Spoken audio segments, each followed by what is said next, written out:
Hello everybody, welcome to the United Stand. This is our Crystal Palace versus Manchester United watch along, and we have got early team news coming in for you as well. Basically an established early Manchester United team news, which is half an hour before it should be coming out. So very interesting news in relation to that. Just making sure that the seam starts off, which is... Which it has, which is great. Okay, that's absolutely fantastic. So we have got early team news coming in for you. Confirmed team lineup, which I'll be showing you on the screen in a minute. But I just want to say thank you to Boohoo Man for sponsoring the video today. As you can see, I'm wearing some of the latest Boohoo Man activewear, which I'm loving. Just been on a run, actually. But Boohoo don't want me to talk to you about activewear today. They want me to talk to you about Dark Utility Collection. Every week, I have a secret call with the designers at Boohoo Man to give my feedback on their latest range. And this week, I've told them that they should change the range from the Dark Utility Collection to the Mark Ability Collection. They hung up the call and have cancelled all further meetings. But to be honest, I still think I was right. Seriously though, I have seen the collection. It's awesome. If you want to get your hands on some Boohoo Man Dark Utility Collection or any other items they sell, we have an amazing 40% off when you use the code UNITEDSTAND at checkout. The link is in the video description. So if you're in the market for some new garments, then click the link in the description and get shopping. And do check out the new Dark Utility Collection. It's well worth a look.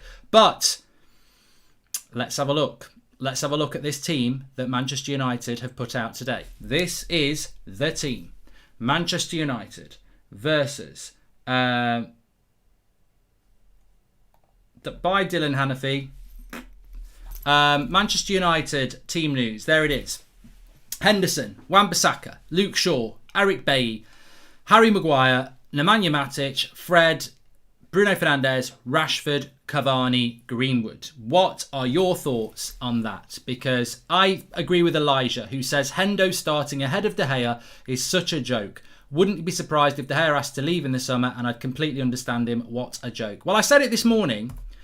Unfortunately, I just cannot go back on what I said this morning, that it would be bloody ridiculous, but I wouldn't be surprised if Ollie went and dropped De Gea for Henderson. And he's gone and done it. And I tell you what, all I'm going to say is this. I don't agree with it. I'm not going to lose my shit. I'm not going to do a rant. I'm not going to do anything stupid like that. I just think it is beyond ridiculous to drop David De Gea for Henderson in a league game that we need to win because Ollie's penciled him in and wants to give him a bit of game time. This is, rightly or wrongly, this is our best player. Because he's not our best player, but he's our best paid player. And we are dropping him to give Hendo a bit of a run out midweek. We are sharing the goalkeeper's role. When David De Gea was our man of the match on Sunday in a massive game, we are sharing now, not just cup games, we are now sharing Premier League games. And if I was David De Gea, he won't do it, but if I was David De Gea, I would be saying, what are you doing? I have never known a club do this in history. Sharing game-to-game time with two goalkeepers in games we need to win. I just find it ridiculously amateur. And you know what? Pick Henderson from now on. Just pick a goalkeeper. I don't even really care who it is. Stop messing around with the goalkeeping situation, because I'm telling you, anybody who's played football, goalkeepers are different. Not only do they look different, but they act different. It's not fair on the defence and it's not fair on the goalkeeper to keep changing it. This is the Premier League. We're trying to finish second in the Premier League. This ain't the bloody dog and duck pub league. Oh, let's share the goalkeeping situation out. Go with a goalkeeper, stick with a goalkeeper and stop switching it about. And I'm sure it's going to work tonight. I'm sure it will work tonight. You know why it'll work tonight? Because Eric Bailly's playing. And the one thing that Henderson always seems to get, he always seems to get to play with Eric Bailly in front of him, who is our best centre-back.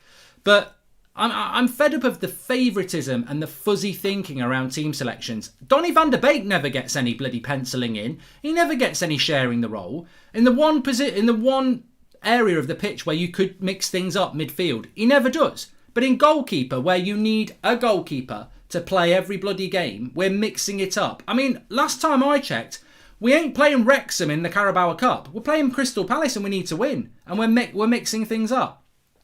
I'm not surprised by it. I just don't agree with it. And I think we've got to the point now where he needs to pick a goalkeeper. But I tell you what, talking about what we were talking about this morning about money and money being an issue. Well, you know what? If we don't spend any money this summer, maybe we need to look at the whole De Gea situation, because if you're going to drop him for Henderson, you're stuck with a man on £18 million a year. £18 million a year. So, you know what? All this fuzzy favouritism, switching around, penciling in, it needs to stop, and some ruthlessness needs to happen at that football club, because we are messing about instead of building something. How can you build something when you're changing your goalkeeper every game? Start building something. Go with your strongest keeper. I don't even care if it's Henderson at this point, but start picking your bloody team and sticking with it. This nonsense of having two goalkeepers, I've never seen anything like it. Now, sure, some people quite like it because they want Henderson to start, but come on. We are basically picking Henderson tonight because he's had a bit of a moan about game time. Well, I hope David De Gea has a moan about it as well, and we grow a pair, because pick a goalkeeper for God's sake, because it worries me. It worries me that in bigger...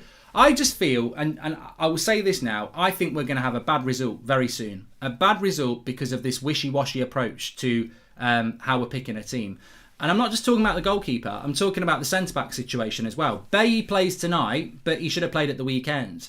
You know, McFred are playing at the weekend, we know that. We know Magaluf are playing at the weekend. We pretty much know the team for Man City, and we know we're going to park the bus.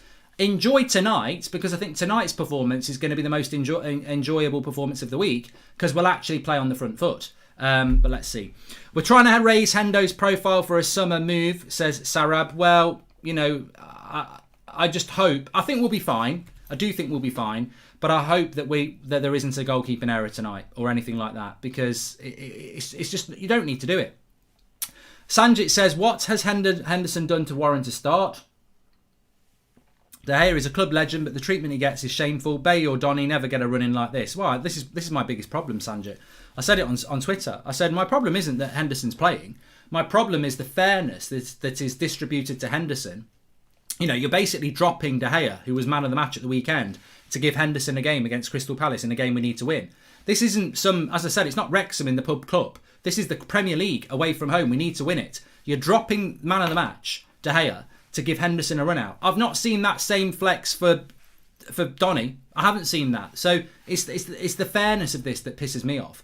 De Gea out. His heavy metal in the locker room is losing his game, says Vincent Rose. Do you think Ollie dropped De Gea because of the media pressure, says DJ Krazis? Probably. Mark, would you take Alexander Isak in the summer, says Bubba? I don't know about that. And thanks for the super chat, Joseph Tyrrell.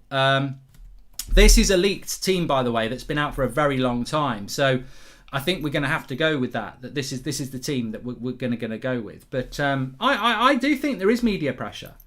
I do think there's media pressure. I mean, unfortunately, they don't take any notice of fan pressure, because if they took any notice of what you lot said, we'd be playing Bailly and Maguire at centre-back, and we wouldn't keep playing McFred against the top four. But, you know, this constant media-driven slating of David De Gea. I mean, even at the weekend, Paul Scholes said after the game, the problem is the goalkeeper and the centre-backs. Not so much the goalkeeper today, but the centre-backs today. And it's like this drivel that keeps coming out about the goalkeeper will lodge with Ollie, because you know what?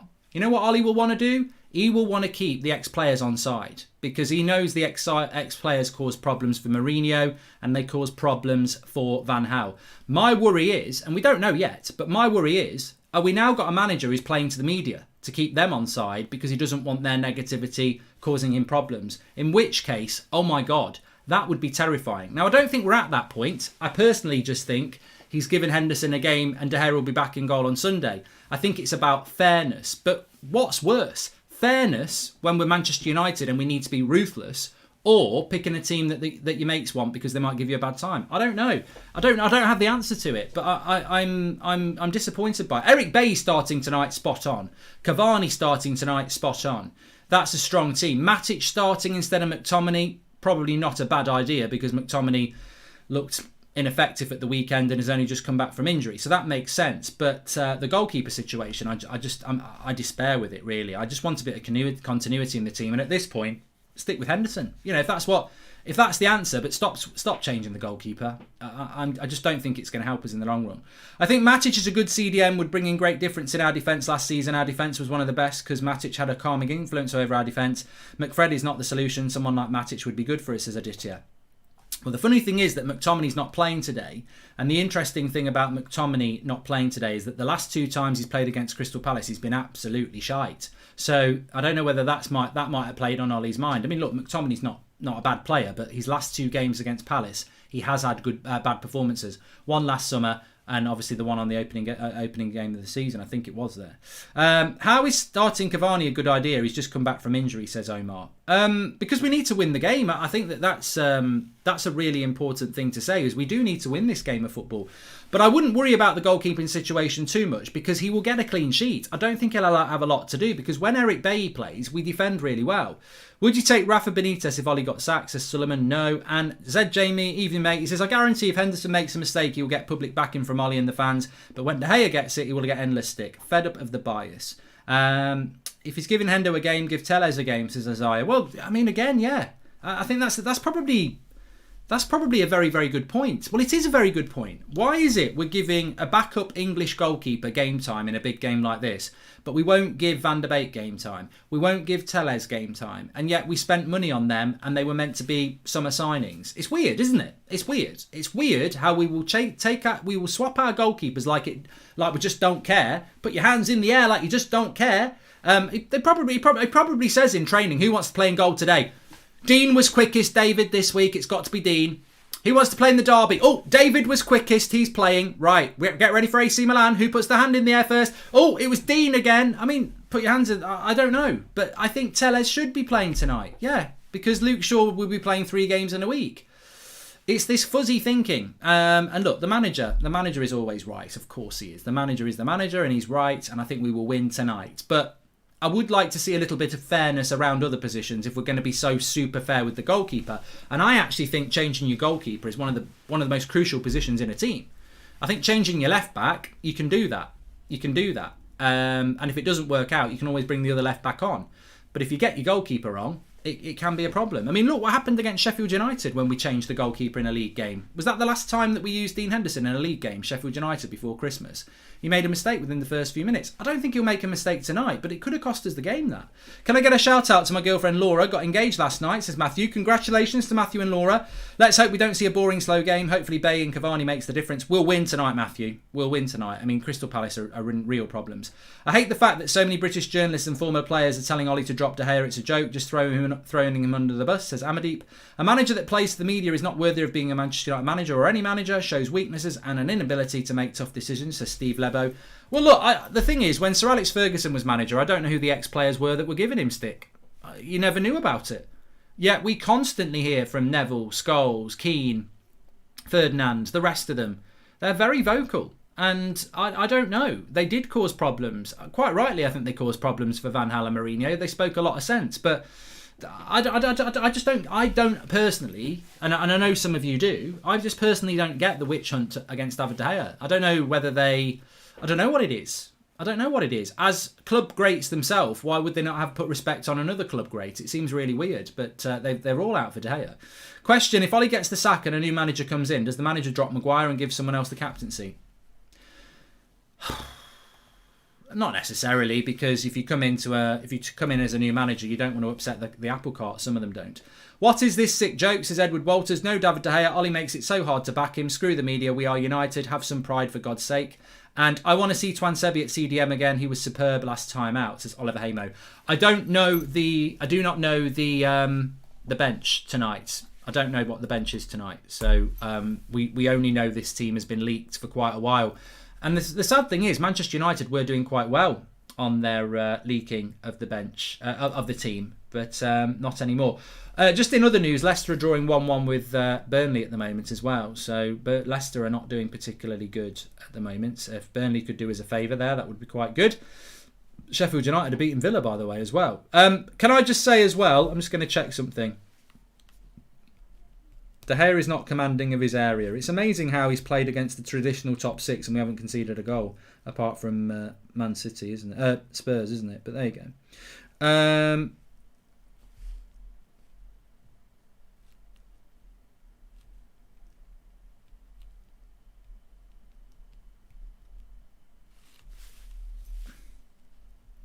Let me just check something. Let's have a look. So we are on the road to 1 million subscribers, everybody. So let's push for subscribers tonight. We're on 997,400. So let's see if we can get to 997,500 before kickoff. Please subscribe, by the way. We're getting very close to them. I mean, I'd love to hit 1 million tonight, and I'd love United to win. I think it's a push to do it, but you never know. So please share the video. I'm sure you're going to want to be live when we do hit 1 million, so please subscribe, bottom right hand corner. If you haven't, we're live every night at 8 o'clock, every morning at 10 a.m, and midday we normally have a show, whether it's a preview, etc. Bottom right hand corner, please subscribe, and if you have subscribed, you can play your part as well. Please click the share button, share it on Twitter and Facebook, and smash a like on the video. Sirag says, hopefully having Cavani up front will give us more depth and options up front and get some goals. We do need to stick with the squad to get them to get more. And media complain when Henderson doesn't get played, but you hear nothing when Donny never plays. Media bias to English players is so obvious. Well, I think that's a given, isn't it, Donna? Maguire is a huge problem at this club, says Hugo. With him as your first player in your lineup, you're in trouble. His leadership and body language scare me, says Hugo. And Naaman says, why can't Ollie try Van der Beek on the wing? Our wingers lack creativity. Matic and Fred in the midfield are absolutely useless. Way too defensive. Play Ahmad, says Oliver Hamo. To be honest with you, I actually think Matic and Fred have got more creativity than Fred and McTominay. I think Matic actually can play a forward pass, and I just think Matic's problem of recent has been his fitness. He just doesn't look up to it. This is not the official team, but it's a leaked lineup, and we pretty much think it is going to be the team. I certainly think that we can take it to the bank that Henderson, Cavani, and Eric Bailly are starting. That's what you can take, but yeah. I mean, Jay, who's on the fan forum, he's just said tactical, or has Ollie capitulated to the English media agenda against seeking game time for Henderson? What are your thoughts? I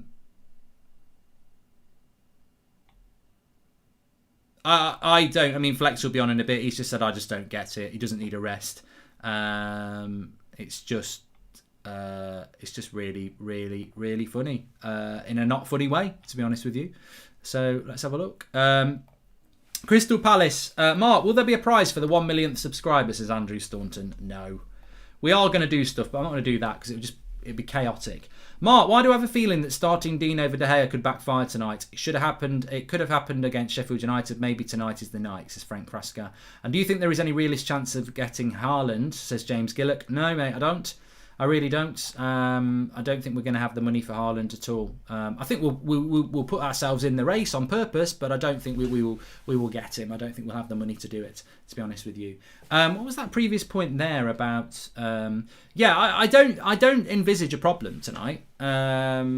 Maybe that's why he's given Henderson a run out. I don't know, because I think it's the one thing that keeps happening with Henderson is he does keep playing in games where I just don't think we're going to lose. I don't even know if he'll have any shots on goal again, because I think when Eric Bailly plays, our defence is very good and we don't seem to concede many chances. And I'm pretty sure that Crystal Palace have got a lot of injuries as well. So it should be a straightforward win for us regardless. But I want to see a very different Manchester United side to what I saw at the weekend. I want to see us going on the front foot. I want to see us creating chances. And I think, of course, again, there's going to be an onus on Bruno, isn't there? Mark, when you see our lineup and how many people we are missing, there will be no worries for you, lads, says William Berry. Exactly, and that's a Crystal Palace fan. I don't envisage a problem for your Manchester United tonight. Maybe that's famous last words, but I really don't envisage us having a problem tonight against Crystal Palace. I think it's a... And this is something I think Ollie does as well. He picks Eric Bailly and he picks Henderson in games where he knows that he can get away with it. So welcome to the Members Club, Cody. Thank you very much for joining. It's got nothing to do with the media. We need to find out if we got a great keeper on our hands or if we need to buy one. It's just great management. Roberts, you are talking out of your arse. We do not need to buy a goalkeeper, and I have told you this. We do not need to buy a goalkeeper because we have got a goalkeeper who is on £18 million a year, who will cost £50 million and nobody will buy. So Manchester United are not signing a new goalkeeper. And if they're going to stick with Dean Henderson, they've got a huge debt on their problems and we won't be buying any more players. So Manchester United can do what they like with David De Gea. It will be the stupidest decision they've ever made because, one, he doesn't deserve to be dropped, and two, Henderson is not the horse to back. unless you want to cripple the club financially and send us into more debt. Because what do you do with a reserve goalkeeper that you've dropped who's on £18 million a year and no one wants to buy? It would be the stupidest thing ever. If we're looking to sell David De Gea, you pick him every single game between now and the summer, and then in the summer you let him go while his value is as high as it can be. You don't start dropping your biggest earner and then expect to get money for him. Look what happened with Alexis Sanchez. Red Devil says, did you see Gary Neville's tweet about De Gea, a big decision coming soon or something like that? Thoughts? I have to have a look at that. Mark, lucky for you, Zaha is resting, so he'll be back to score against Spurs. And Zane, hey Mark, what do you think of the Wales versus England game in the Six Nations last week, says Jack Court. Well, we don't need to talk about rugby. We do not need to talk about rugby, do we? But Wales deserved to win. They were absolutely dreadful, England, in that game, to be honest with you. But there you go. Let's just have a quick look at this. I haven't seen any tweet about De Gea.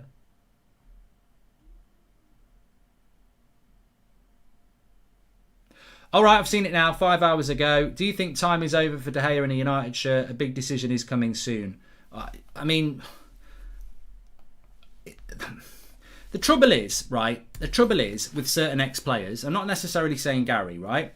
You get certain ex-players saying, go and buy Fofana, right? We can't buy Fofana. He's a good player at Leicester, but we can't buy Fofana because he's been there 6 months. They won't sell him. Leicester sold us Maguire when they wanted to sell him for 80 million quid. And you get ex-players saying, go and buy Fofana. They won't sell him. So it's just, you may as well go and sign Pele. You know, it's a dead comment because we're not signing him. So you get, I think it's just, I suppose it's sensationalist comments, isn't it? If you're asking me who United should buy, go and get Van Dijk. He's the best centre-back in the world. Like, it's never going to happen, though. And I think what we like is a little bit more depth in our statement. So when Gary says big decision coming up on David De Gea, what's the big decision then?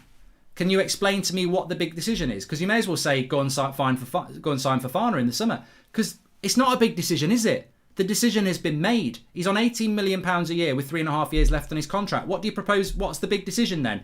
Let's sell him. Oh, yeah, because that's really our decision to make. You can't just say, David De Gea, we're going to sell you without writing off 50 million. Well, Man United won't do that. So there is no big decision to be made. If Solskjaer decides he's going to go with Henderson, he's just cost the club 50 million. And I guarantee you that 50 million will be taken out of his transfer budget. People need to open their eyes and look at the financials of things. When people sign a contract these days, there's a really important aspect to it. 18 million a year. 18. 1-8. You know, Real Madrid don't really want to be giving Ramos 14 million a year. So that shows you how much we're playing David De Gea. And people think it's a big decision. People think you can just go, oh, we're going with Hendo. You're being sold, David. Oh, if only it was that simple. If only it was that simple. 3.5 years on a contract with 18 million a year being paid to him. And that's before we even get a transfer fee. You've got to think a bit more about it. I think people love to think, this summer, let's sell David De Gea, let's sell Martial, let's sell Pogba. That's 150 million. Now let's buy Henderson. It's like, you know, there's a depth, and I suppose it's how deep you want to go. Ollie said, I do not coach players. Your say, says Robin Paul. Sean Negative Turner, you can't keep switching goalkeepers, especially when you have a dodgy defence. I just honestly don't think the coaches know what they're doing, says Sean Negative Turner. And if we could only get one, would you rather a world-class CDM or a world-class centre-back, says Ollie. Well, the reality is a world-class football club, which is what Manchester United are meant to be, doesn't just get one. A world-class football club gets two. We do need both, and we will not be anywhere near. David De Gea is not even on the bench, apparently.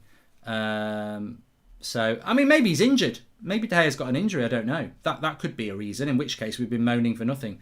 But going back to that point there, if I had to choose between a centre-back and a CDM, to be honest with you, if we're getting one, F off. Like, you know, I'm not interested. I'm not interested in one. Manchester United should be getting both, so that's what we should be doing. But we probably will have to choose, won't we? We will. Maybe if they play Henderson so they can sell him in the summer, says Mr. Sonny 147. But yeah, but I agree with what Sean Negative Turner's just said there.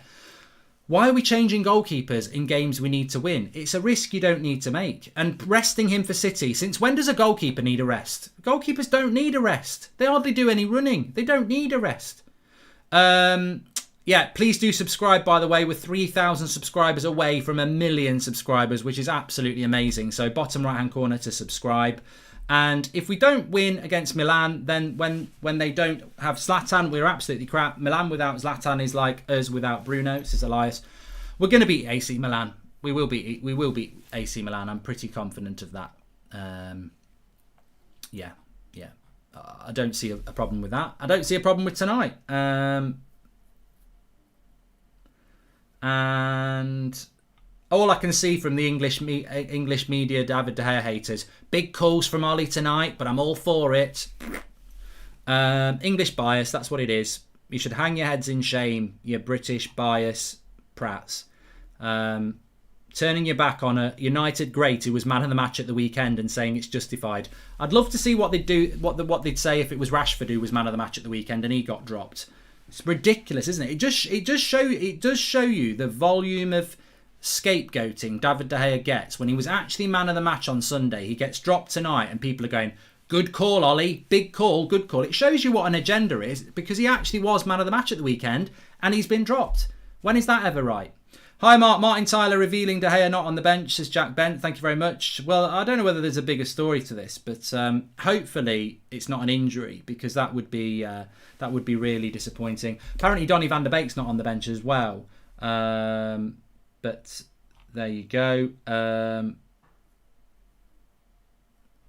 Tim says it's verging on racism. Oh my God, Tim. If I could see your comments again, I'd kick you out for slander. Verging on racism. For what?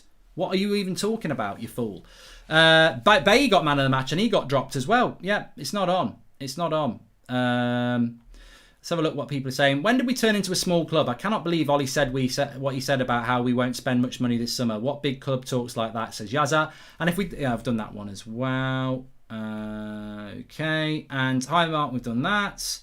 And Angie says, Mark, if you could see Matic or Fred, who would you sell this summer? Also, one of them surely has to go. I think Matic has to go, Angie, because of his age. First ever Super Chat, watching for years. We deserve a harder route to the final of Europa as we dropped out of the Champions League. Is that fair, says Shane Nart. Well, you can only get what you get, Shane. You can only get what you get. You can't go more than that, to be fair.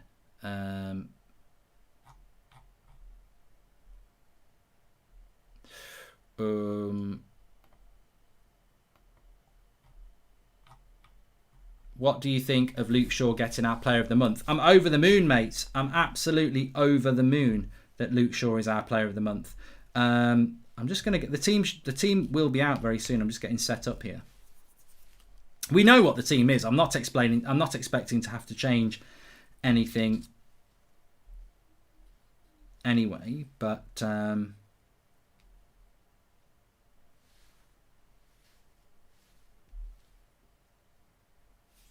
motherfucker, what's going on here?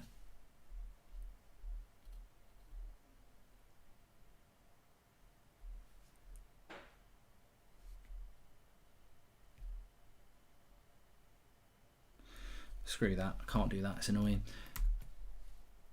I must have Man United blocked on my Instagram because they're not coming up.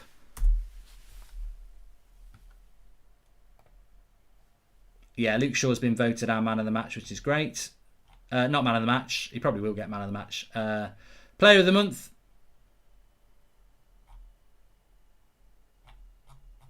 Which is totally and utterly deserved, I think. Right, okay, we're just waiting for this to come in. Big game for Fred tonight. Needs the previews more than just a shift-in player against the weakened Palace side, says Caleb. Mark, if you were a manager for Man United, what tactics would you create, says Zed. And hi Mark, why do some managers change lineups week in, week out? Bielsa does it with Leeds and it seems pointless, says Joseph. Oh God. Your thoughts on that Inter situation? I don't think it's true, Dejan. I don't think it's true, to be honest. And hi Mark, why do managers... Okay, we've done that. Mark, till when will you keep backing Ollie for getting top four? We have to raise our level and challenge for titles in the Premier League at some point, says Jaswin. And hi Mark, are you personally subscribed to the channel? Yes, I am. Mimi, of course I am. Of course I am. And Mark, would you rather want United to win the Europa League and finish 4th, or finish 2nd and no trophy? Can you rate Ollie's season so far? Gurav, I'd take top 4 in the Europa League. I'd be happier than that than 2nd place, to be honest. Yeah. So the official team is out. Let me just get it up for you. Intrigued to see who's on the bench. You don't win friends with salad. You don't win friends with salad. And I haven't got the official team here, because Manchester United's Twitter account is slower than the Instagram account. It pisses me off. Why is my Instagram not showing me the team tonight? Okay, got it. There we go. So it is Henderson, Bailly, Maguire, Wan-Bissaka, Shaw, Matic, Fred, Greenwood, Rashford, Bruno and Cavani. I mean, this team has been out for 2 weeks. 2 hours. Manchester United have had that team out for. The bench, which will probably be more of interest to you, is Grant, Tellez, Lindelof, Twansebi, Williams, James, McTominay, Ahmed and Shoretire. No Van der Beek. So he was on the bench at the weekend. He's now not on the bench today. Go figure. So no De Gea or Donny on the bench. We can safely assume that that will be for injury reasons in relation to Donny van der Beek. In relation to David De Gea, we will have to wait and see what Ole Gunnar Solskjaer comes out and says when he speaks to the media, which I'm sure he will do very, very soon. But no Donny on the bench and no David De Gea on the bench, which is irrelevant really, because if you're not playing David De Gea in goal, why play him why pick him in the team? Why put him on the bench, really, I suppose. That's what I would say. Nick says, I don't even think some of these pundits actually believe De Gea needs dropping. It's almost like they're reading from Football Association script designed to make sure all our top players get game time, says Nick P. And hey Mark, seeing that our number 9s are struggling because of selfish wingers, why not place Bruno in a false 9 position and have Pogba boss the midfield, says Kyle Moses. Hold on a minute. I don't think there's any Martial either, is there? No Martial either. So what's gone on with Tony? For God's sake. So we've got James, Ahmad and Shoretire as our strikers.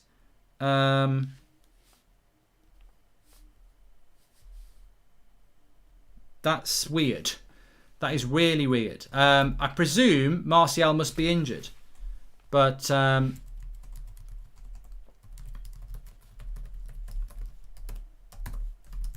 so I'm not going to look. I think the goalkeeping situation is a farce. We've spent enough time talking about that. If Martial's injured again, you've got to start questioning his fitness levels, because he is a player that seems to get a lot of injuries as well. But could it be COVID, says Michael O'Sullivan? Well, all I'm going to say is that I suppose what somebody said a few minutes ago about Cavani, is Cavani being rushed back because we've got nobody else?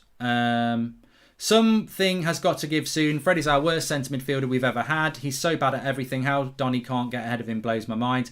I think Sean Negative Turner, I think Donny's probably injured. Is it true that Henderson is starting? So De Gea saves us the points versus Chelsea and he's taken out after doing nothing wrong. Why are we penciling people in? Because amateur, Salah Ahmed. It's amateur hour, isn't it? I just don't know a team that would do this. Do you think that if Liverpool were playing Crystal Palace at home midweek, they'd give Adrian a game?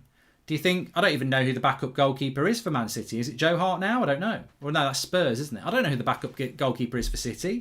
Do you think they'd give him a game, in midweek game against Wolves at home, or whatever? No, they wouldn't. I don't understand what we're doing. Some people will love it because they want Dean Henderson to play, but at the weekend, De Gea will be back in goal again, and you won't like that. I mean, I don't really care which side of the fence you sit on. Just play one goalkeeper. They don't need resting. Pick one bloody goalkeeper. We're in the Europa League. We're fighting for second place. We're in the FA Cup. I think at this point, it's not fair on the defence, and it's frustrating for the fans. So just stick with one goalkeeper. I actually am Team De Gea, but this is the United stand. And what I'm saying now is stick with one goalkeeper, Ollie. I don't agree with swapping goalkeepers. So it's not about De Gea. It's not about Dean. Pick one goalkeeper, stick with one goalkeeper, because our defence will do better because of it. Although I think our defence concedes goals because of nothing to do with the goalkeeper, you don't want to add other potential issues, do you? It annoys me that De Gea is treated this way by the media when he's one of the best keepers in the league for years, says Ollie. And this is a good team with our youth as backup. I'm just going to enjoy tonight, says WH13. Well, I think we will be fine. I think let's bring it onto the game. I think we will be fine tonight. And I think that is the main thing, is to win, isn't it? We must win the game tonight. And I think we will be fine. Because when you look at the Crystal Palace lineup, Gaeta in goal, Ward, Chiarte, Cahill, Van Arnholt. The back four's not terrible. Mihailovic, probably. McCarthy, Townsend, Easy, Ayew, and Bentenka. I mean, it's not a terrible Crystal Palace side, you know. That Palace side is not as weak as I thought it was. I know it hasn't got Zaha in it, but Eze's a good player. Townsend and Ayew, they can, you know, they're a bit like Ashley Young. They can have a shit game, they can have a good game, and Benteke can be a handful. Their bench isn't particularly great. There's not much on their bench. Batshuayi, Connor Wickham, remember him. Schlupp is on their bench. He's not too bad. But obviously they haven't got Zaha. So, but it's not a terrible Crystal Palace side, and Crystal Palace are, you know, they're not going to go down, but I think Hodgson will probably go this summer. So it's not a terrible Crystal Palace side. Martial's just not playing because he's sick of Ollie's boring system, which starves him of the ball, says Luca. Said you'd sell Matic over Fred. What if we get 35 million for Fred and only 10 million for Matic, and it's definitely reinvested? Does that change your opinion? I do like Fred, Sam. I'm not a, you know, it's funny because Sean Negative Turner's the next chat I'm going to read. I don't dislike Fred. I just don't think he's a first team player in a team that's going to be successful. I think he's a bench player. I know you like Ollie, Mark, but someone of the things he does just shows that he ain't good enough for this level. In May, he has to go. Hey, look, I'll reveal what I said to the United Stand WhatsApp group when I found out that he'd left De Gea out. I said, you know what, Ollie's pissing me off. But I clarified it. I says, I'm not Ollie out, but he is really pissing me off. That's just the truth. And look, Ollie won't give a shit that I'm pissing him off. Of course he won't.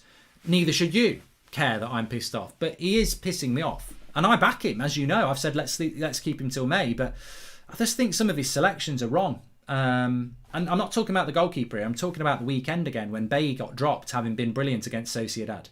And he's back playing tonight. And that means it's Lindelof and Maguire at the weekend. Wish everyone would stop crying about De Gea or Martial until Ollie comes out with the reasons. Stop with the negative crap, says Stephen Bauer.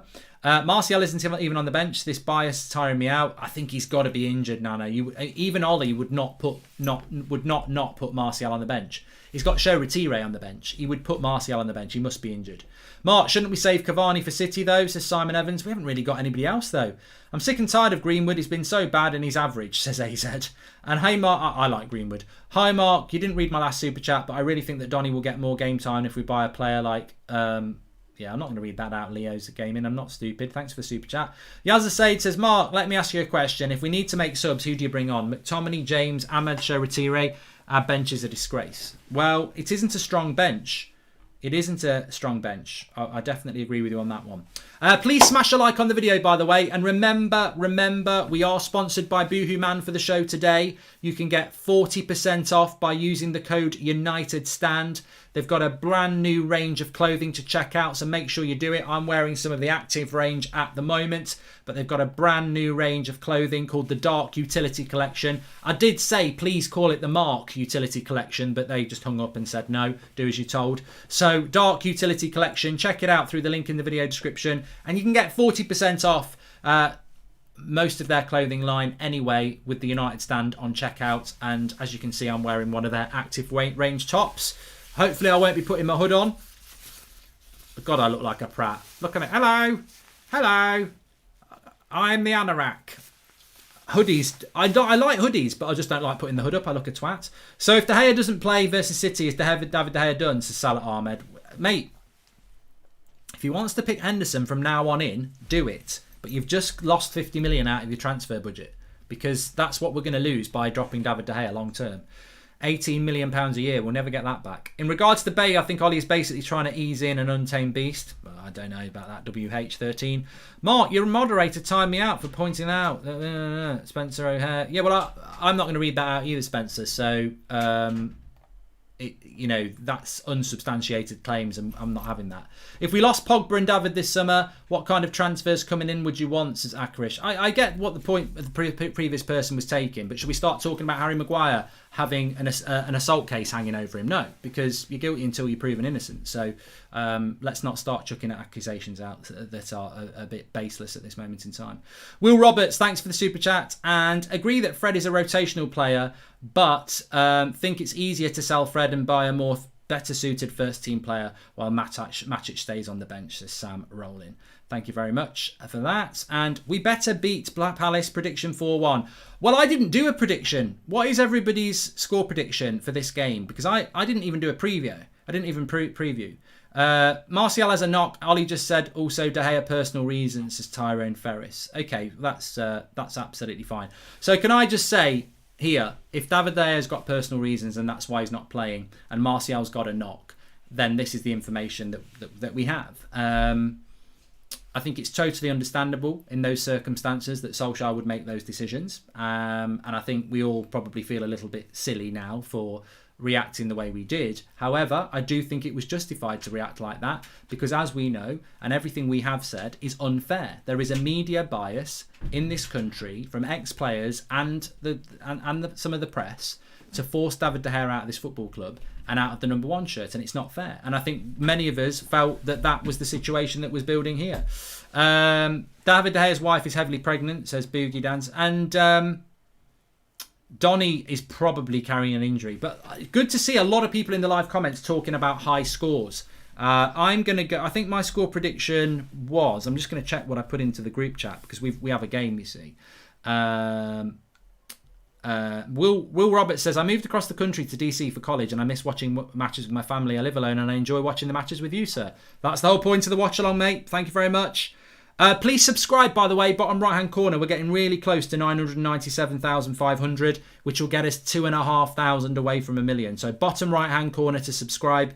Please do that. We're on a road to 1 million, and share the video as well. Let's get as many people watching tonight as well. Might get a few more subscribers. Get to 1 million.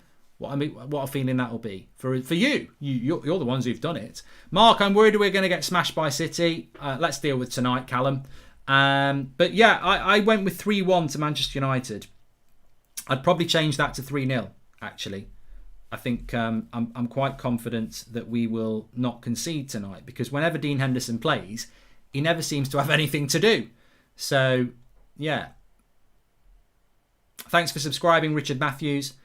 And when Eric Bailly plays, I think we're okay. There is a United stand picks today, Elton. It's just not in the video description because obviously we're sponsored by Boohoo Man for the show today. So check out the link for Boohoo Man, 40% off on their clothing line.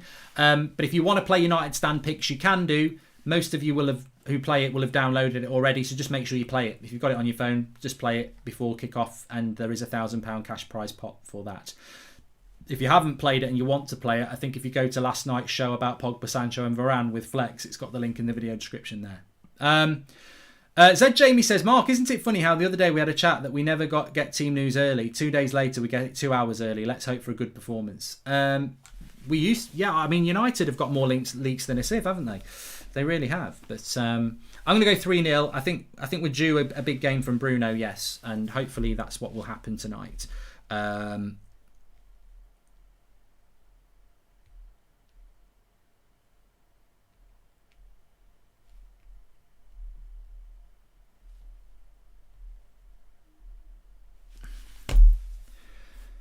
I think Donny's out because of injury. I'm just going to find out something for you now. We normally get a few quotes from Ollie coming in, actually.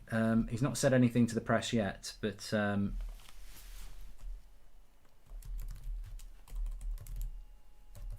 What was it with Martial? What was the reason that Martial wasn't out? Mark, do you think Ollie will win his titles more of individual performances rather than a style of football? By the way, love your show. Big up, mate. I hope Ollie wins as the title, Parak. That's all I can say. I hope. De Gea's wife is pregnant. It could be that she's due to give birth, or God forbid, that's something worrying has happened, which I hope isn't the case, as Alex Marmon. And in those circumstances, the player's got to do what's best for them. Connor97, thanks for the super chat. And hi Mark, just want to say I've been in lockdown on my own in New York City since last April and you've been the person to keep me going. Thank you. If we sign Varane, do you think it will hinder Axel, says Mike Cool 291. Well, thanks, Mike. I really appreciate the super chat there. I just want to say to everybody as well, I know it's a really difficult time, and I don't care who you are. Mental health and loneliness and depression at this time over the last year is normal. So don't feel that the way you're feeling is is just unique to you in the sense that there's something wrong with you.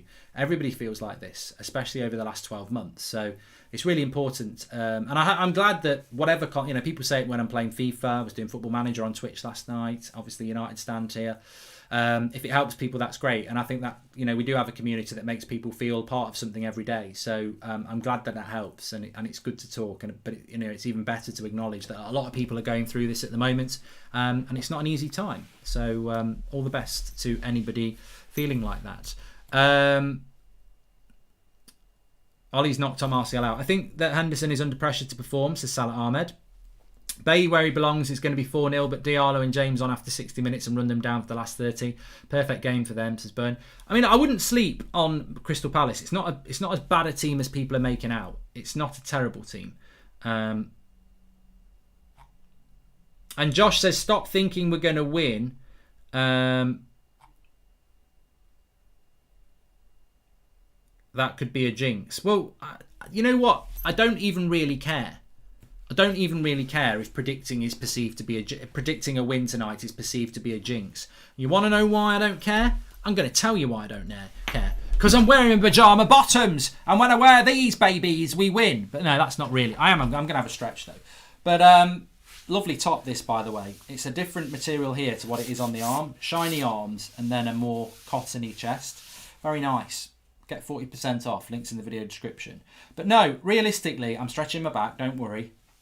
Work just a little, get hot just a little, meet me in the middle, let go just a little bit more. You know how that song starts? Sexy, everything about me so sexy. You don't even know what you got. You're really hitting my spot. Oh yeah. Sorry for that. I apologise. Anyway, what I was going to say is I don't care if jinxing it tonight is hard for you, because at the end of the day, after the performance at the weekend, we need a performance.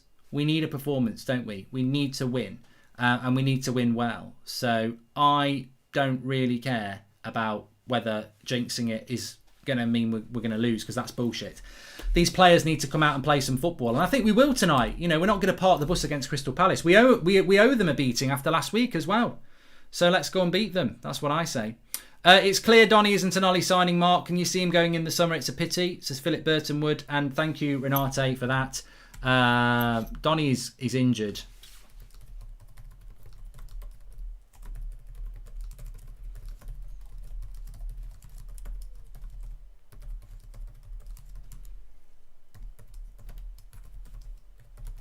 You can't pick him tonight, can he? I mean, there's no way Shoretire would be on that bench if he didn't have if he wasn't fit. Martial's got a knock on his knee. De Gea missing for personal reasons, and that's from Zed Jamie, who sent me a message as well.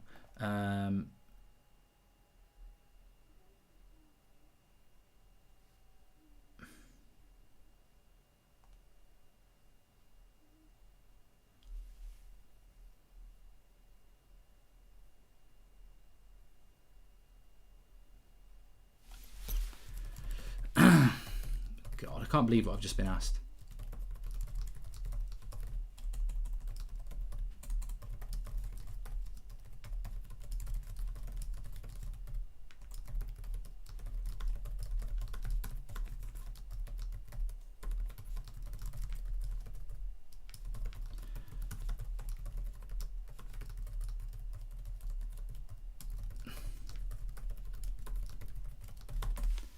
Shut that up. Okay.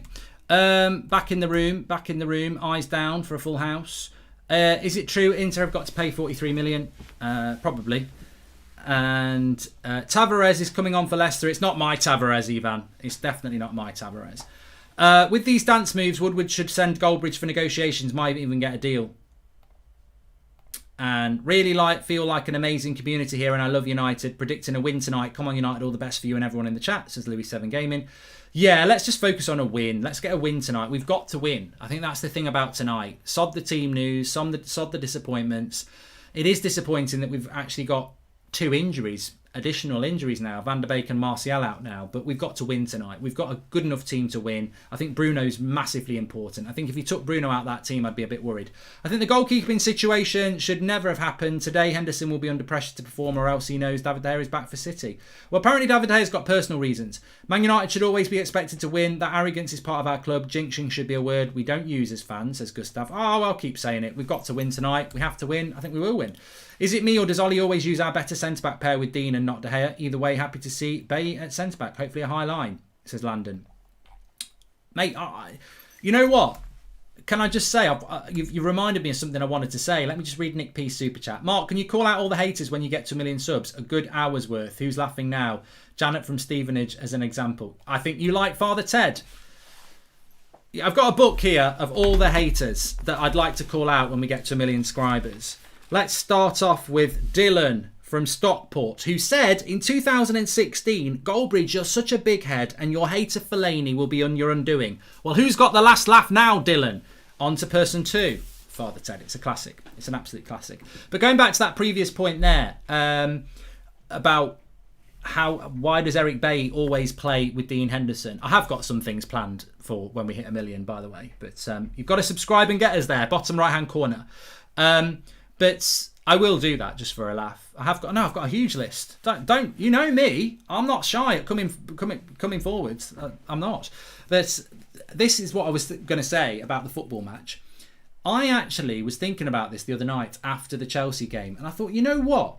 We pick a better team. Jason H Media says, I'm looking to join the police. Any advice?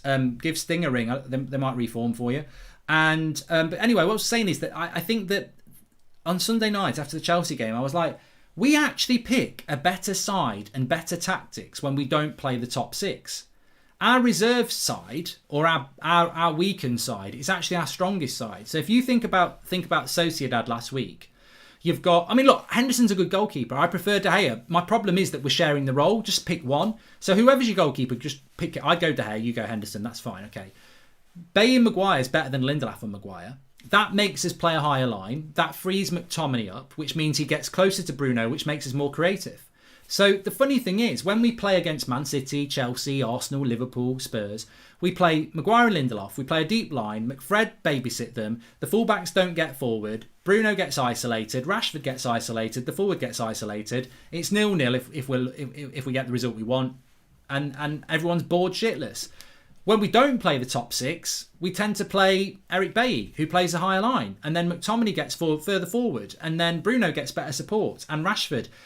It's weird, isn't it? We play better when Ollie uses his weakened team. But we've all figured that out. Ollie hasn't. Hi, Mark. Know someone who works for Public Health England and United have had an outbreak of COVID that they're trying to keep it to themselves, says Red and White Zebra.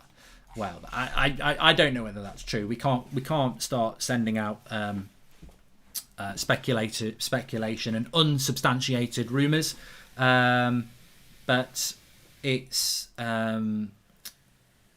unlikely to be that. Hi Mark, thanks for streaming and unable to watch the match. Thanks for the quality content, mate, says Chris Davis. Thank you very much for that, mate. Flex will be on in about 7 minutes for anybody who's just waiting for that. You get people coming in saying, I'm here for Flex, I'll come back in 7 minutes. Piss off. They don't really. I don't know why some United fans care who's on the bench when Ollie Bailly uses them. Just look to the first team, my guy. I've just read that off Twitter. That's not even one of our chats. That's somebody from Twitter who just got a shout out. Let's hope he performs as well as he's done all season. He gets his chance now and he's been waiting patiently. He's been working really hard and of course he's ready to grab the opportunity, says Ollie about Dean Henderson. De Gea's out for personal reason. Martial got a knock in training on Monday on his knee, so not ready for this. Hopefully ready for the weekend, but we're not sure yet. So the injuries are stacking up a little bit, aren't they? He said nothing about Donny van der Beek, but I think he spoke about him last night, saying that he's not where he needs to be. So yeah, that's interesting.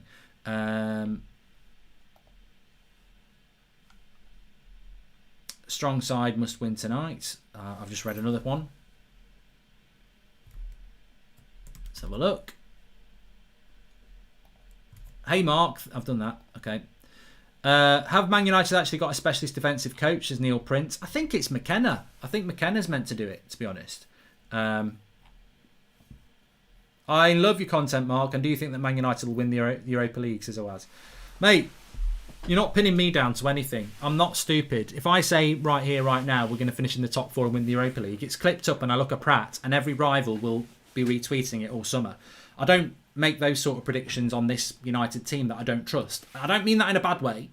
I don't mean it in a bad way. I don't trust this United side. So I cannot say at this point that we're going to get top 4. I can't say we're going to win the Europa League and I can't say we're going to win the FA Cup. I think in the Europa League, there's a real opportunity. I expect us to beat AC Milan, which puts us into the quarter-final. But then it depends who you get in the quarter-final because, to be honest with you, I think the harder games will be if we get Arsenal or Spurs because I hate playing English teams in Europe. So I think we've got a good chance in the Europa League and we've got a good chance of top 4. Having said that, if we want to get top 4, we must win tonight. It's as simple as that. We have to win this game tonight. Look, Leicester are drawing with Burnley with 9 minutes to go. They're choking. Leicester are choking again. That's opening the door to other sides around them. So I think Man United have got a great chance of top 4. We must win tonight. Look at that league table. Look at it. Look at the league table. Leicester have got 50 points at the moment. If it stays like that, they've got 50 points. If we win, we go 3 points clear of them. So we're 3 points clear of them. We would be 9 points ahead of Chelsea and we would be 10 points ahead of Liverpool and they play each other tomorrow. So we've got to win tonight. It's such a huge game to compound and put more pressure onto those trying to chase us. If we don't win tonight, it's a real terrible performance. It's not, well, it might not be a terrible performance, but it's a terrible result. Our third string centre-back pairing is our best. Maguire is a massive liability. Van der Beek will probably be sold in the summer because Ollie's favouritism. And we need Varane, says Noah. We need Varane. We need Varane. Love the channel, says George. Thank you very much. And this game, I mean, Liam Spink says that's a great point there, Mark. But it's a great 3 points. That's what it is tonight. We need the 3 points. We've put up, we don't always get ourselves into this situation because Liverpool are playing Chelsea tomorrow and they want to track us down. They do want to track us down. We can be 10 points ahead of Liverpool and 9 points ahead of Chelsea. The best result for us would be a draw. 9 points ahead of Liverpool and 8 points ahead of Chelsea. I'll take that. But even if one of them win, it's still a massive gap on the other one. So important that we win. So important that we win. Maguire is a massive liability, not the worst defender, but don't trust him nearly as much as Lindelof, says Casey. I think we'll be all right tonight. I think we'll be all right. Do you think Donny will be sold in the summer? I think the problem with Donny van der Beek is, and it's probably become very clear to Ollie, is that he's too technical for the team that we've got. And look, that doesn't. I don't want to use the statement that he's too good, but he's too technical for what we've got. And you look at Fred, you look at McTominay, you look at Dan James, you look at Harry Maguire, you look at Lindelof, you look at Wan-Bissaka. These players wouldn't survive in an Ajax team, would they? It doesn't mean they're bad players because everybody plays differently. But Ajax are a very technical coached side. And football's different. I said this a few weeks ago, and I think Paul Scholes said it at the weekend. I think he said it just about Thiago. I said it a few weeks ago. I said, you know what? Van der Beek at Liverpool would be doing better at Liverpool than Thiago is. And Thiago at United would be doing a better job at United than Van der Beek is. Now, Thiago's a very technical footballer, but he sits there, takes the ball off the back four and sprays passes. And he can put a tackle in. He'd be brilliant for Manchester United. Donny van der Beek wants to move. He wants to make moves. He wants to press. He wants to get the ball and move, pass quick. Imagine Van der Beek playing with the likes of Mane and Salah and Firmino and Wijnaldum and even Fabinho. Van der Beek for Liverpool would be brilliant. And I think Thiago would be better for us. Van der Beek doesn't suit Manchester United. You put Thiago where Fred is as the holding midfielder. He'd take the ball off the back four all day, like Carrick did. He'd spray the passes. He'd carry the ball. He can get forward. He can also put a tackle, and he's very intelligent in his positional play. Thiago would have been brilliant for us. He's not been brilliant for Liverpool. Van der Beek would have been brilliant for Liverpool. He's not brilliant for us because Liverpool are a better technical side than we are. They see the passing lanes. They make the moves. They press. We don't do those things. Our passing is basic. It's side to side. It's forward if there's a space. We don't pass and then make a run. We don't break the lines with our passing. We don't knock up. You watch tonight. You watch. And when I say passing lines and breaking the lines, what I mean is if Thiago's got the ball and Bruno's 20 metres in front of him and there's no pass there because there's a Palace player, Thiago will play the pass past the Palace player for Bruno to run onto. It's called breaking the lines. Our players can't do that. If you watch Fred and you watch McTominay, they don't play passes over 10 yards into space. They're looking to play it into feet. That is basic passing. McTominay can hit a 40-yard pass over the fullback, but the breaking of the lines, we can't do that. Do you think? Do I think Donny will be sold in the summer? I would hope not, but we need to get over this technical issue. How did Romero go from second best cheaper in the league to United's first choice? I'm baffled. Well, Romero shouldn't be here, Michael. We should have let him go. Almost at 1 million subs, Mark, says Omar. Yeah, please subscribe. Bottom right-hand corner for that. It's time to get Flex on.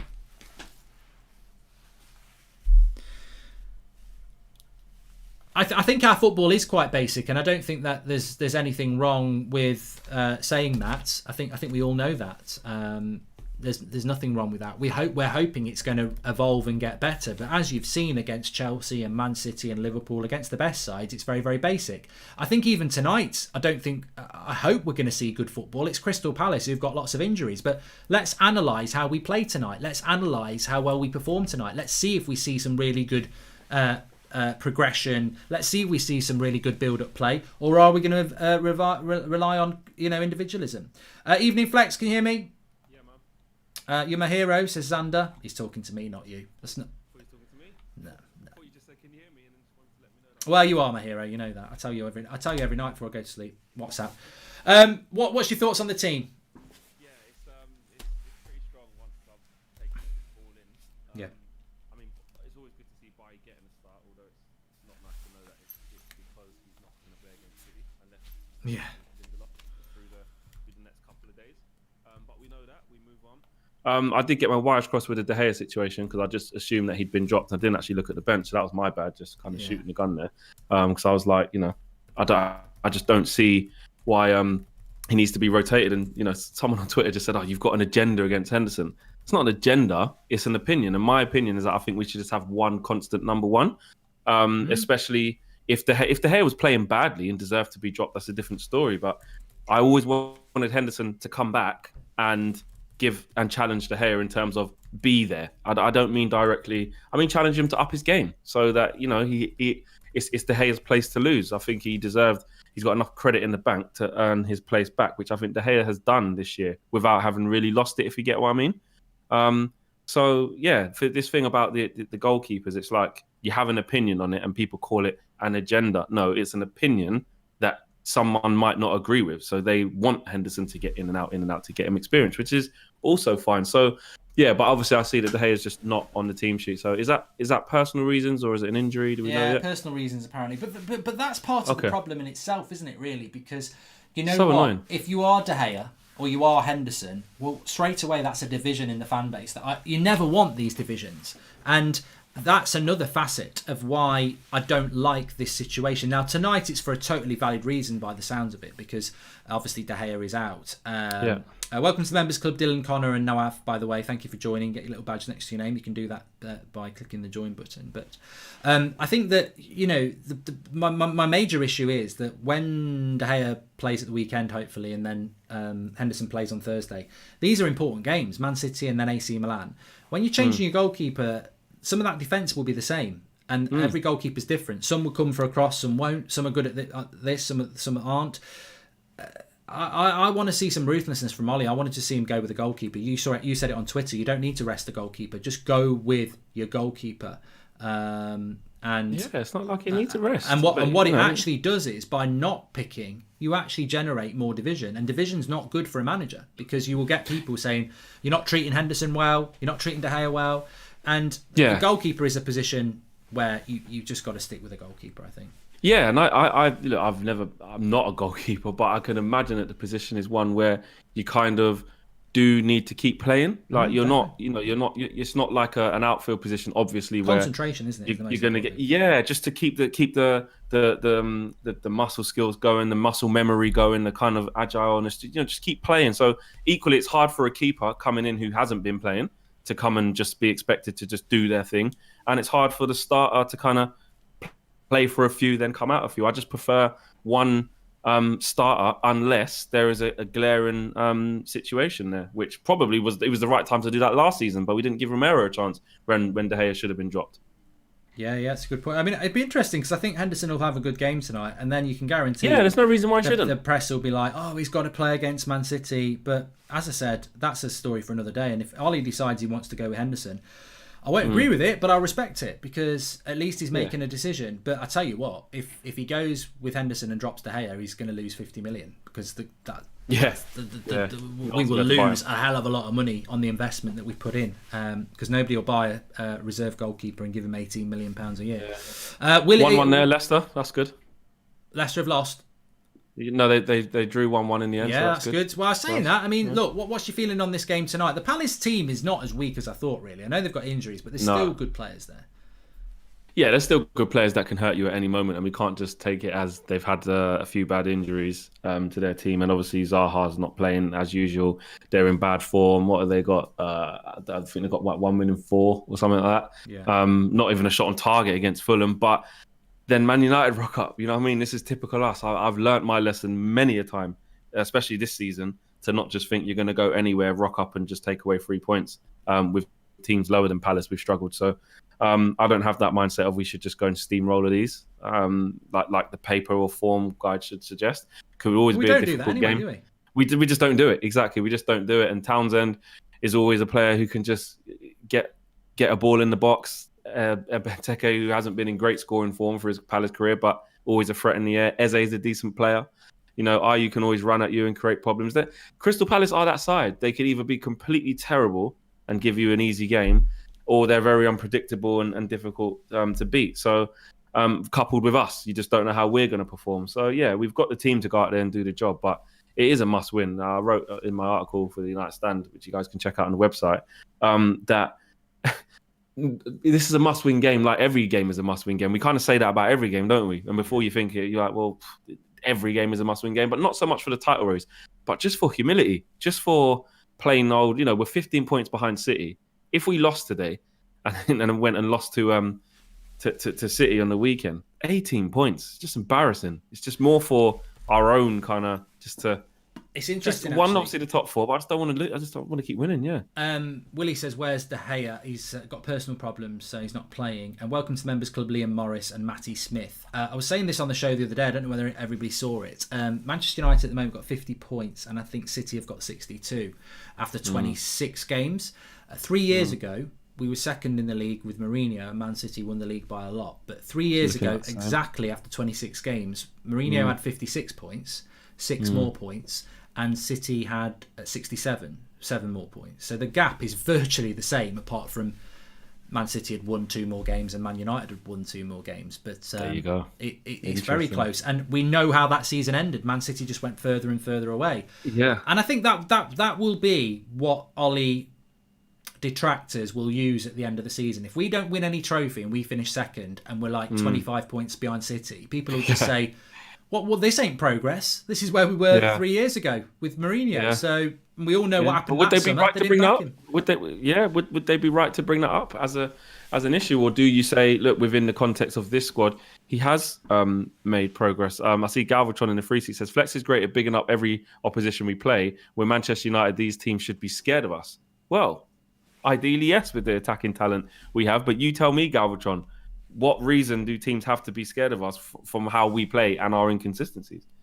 We can beat anyone on our day, but like me and Mark were just saying there, we don't go and just blow teams away, teams that we should do on paper. So I'm only going off the evidence, not the history. Yeah, it's a good point. I mean, I think at the end of the day, I just think that if we don't finish... if we did finish second, the same as Mourinho 3 years ago, I would still give him a new contract. And I think the big thing for me would be they didn't back Mourinho 3 years ago. The pressure would be on the board. So change it now. Yeah. If they so don't back him now. Yeah, if they don't back him, he's going to get sacked like Mourinho. That would be my concern. Yeah, that's true. And it's actually concerning that actually it looks like it's turning out to be a carbon print of that time under Mourinho in, what was it, 18, the beginning of the 18 season, isn't it? Because it's like, does the club learn from that with one of their own in Oli? Do they hang him out to dry like they did Mourinho? Because for whatever Mourinho did wrong, and we didn't like him, and he had to go 100%.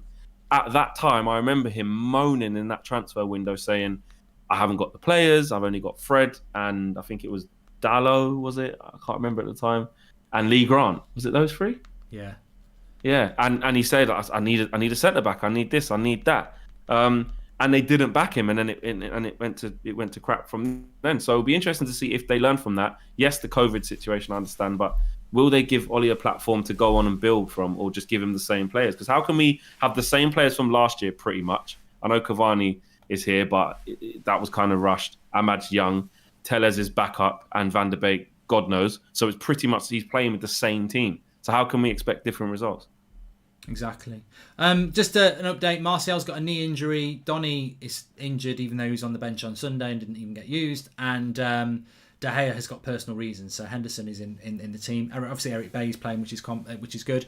I think the first thing to do is win today. I think that's the most important thing. But I would also like to see a good performance. I think there's enough United players out there to put in a good performance. Bruno, Rashford, Greenwood, Cavani, that's a strong front four.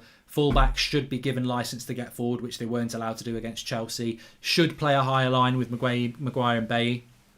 What's your score prediction for it? Which way do you think it is going to go? 3-1.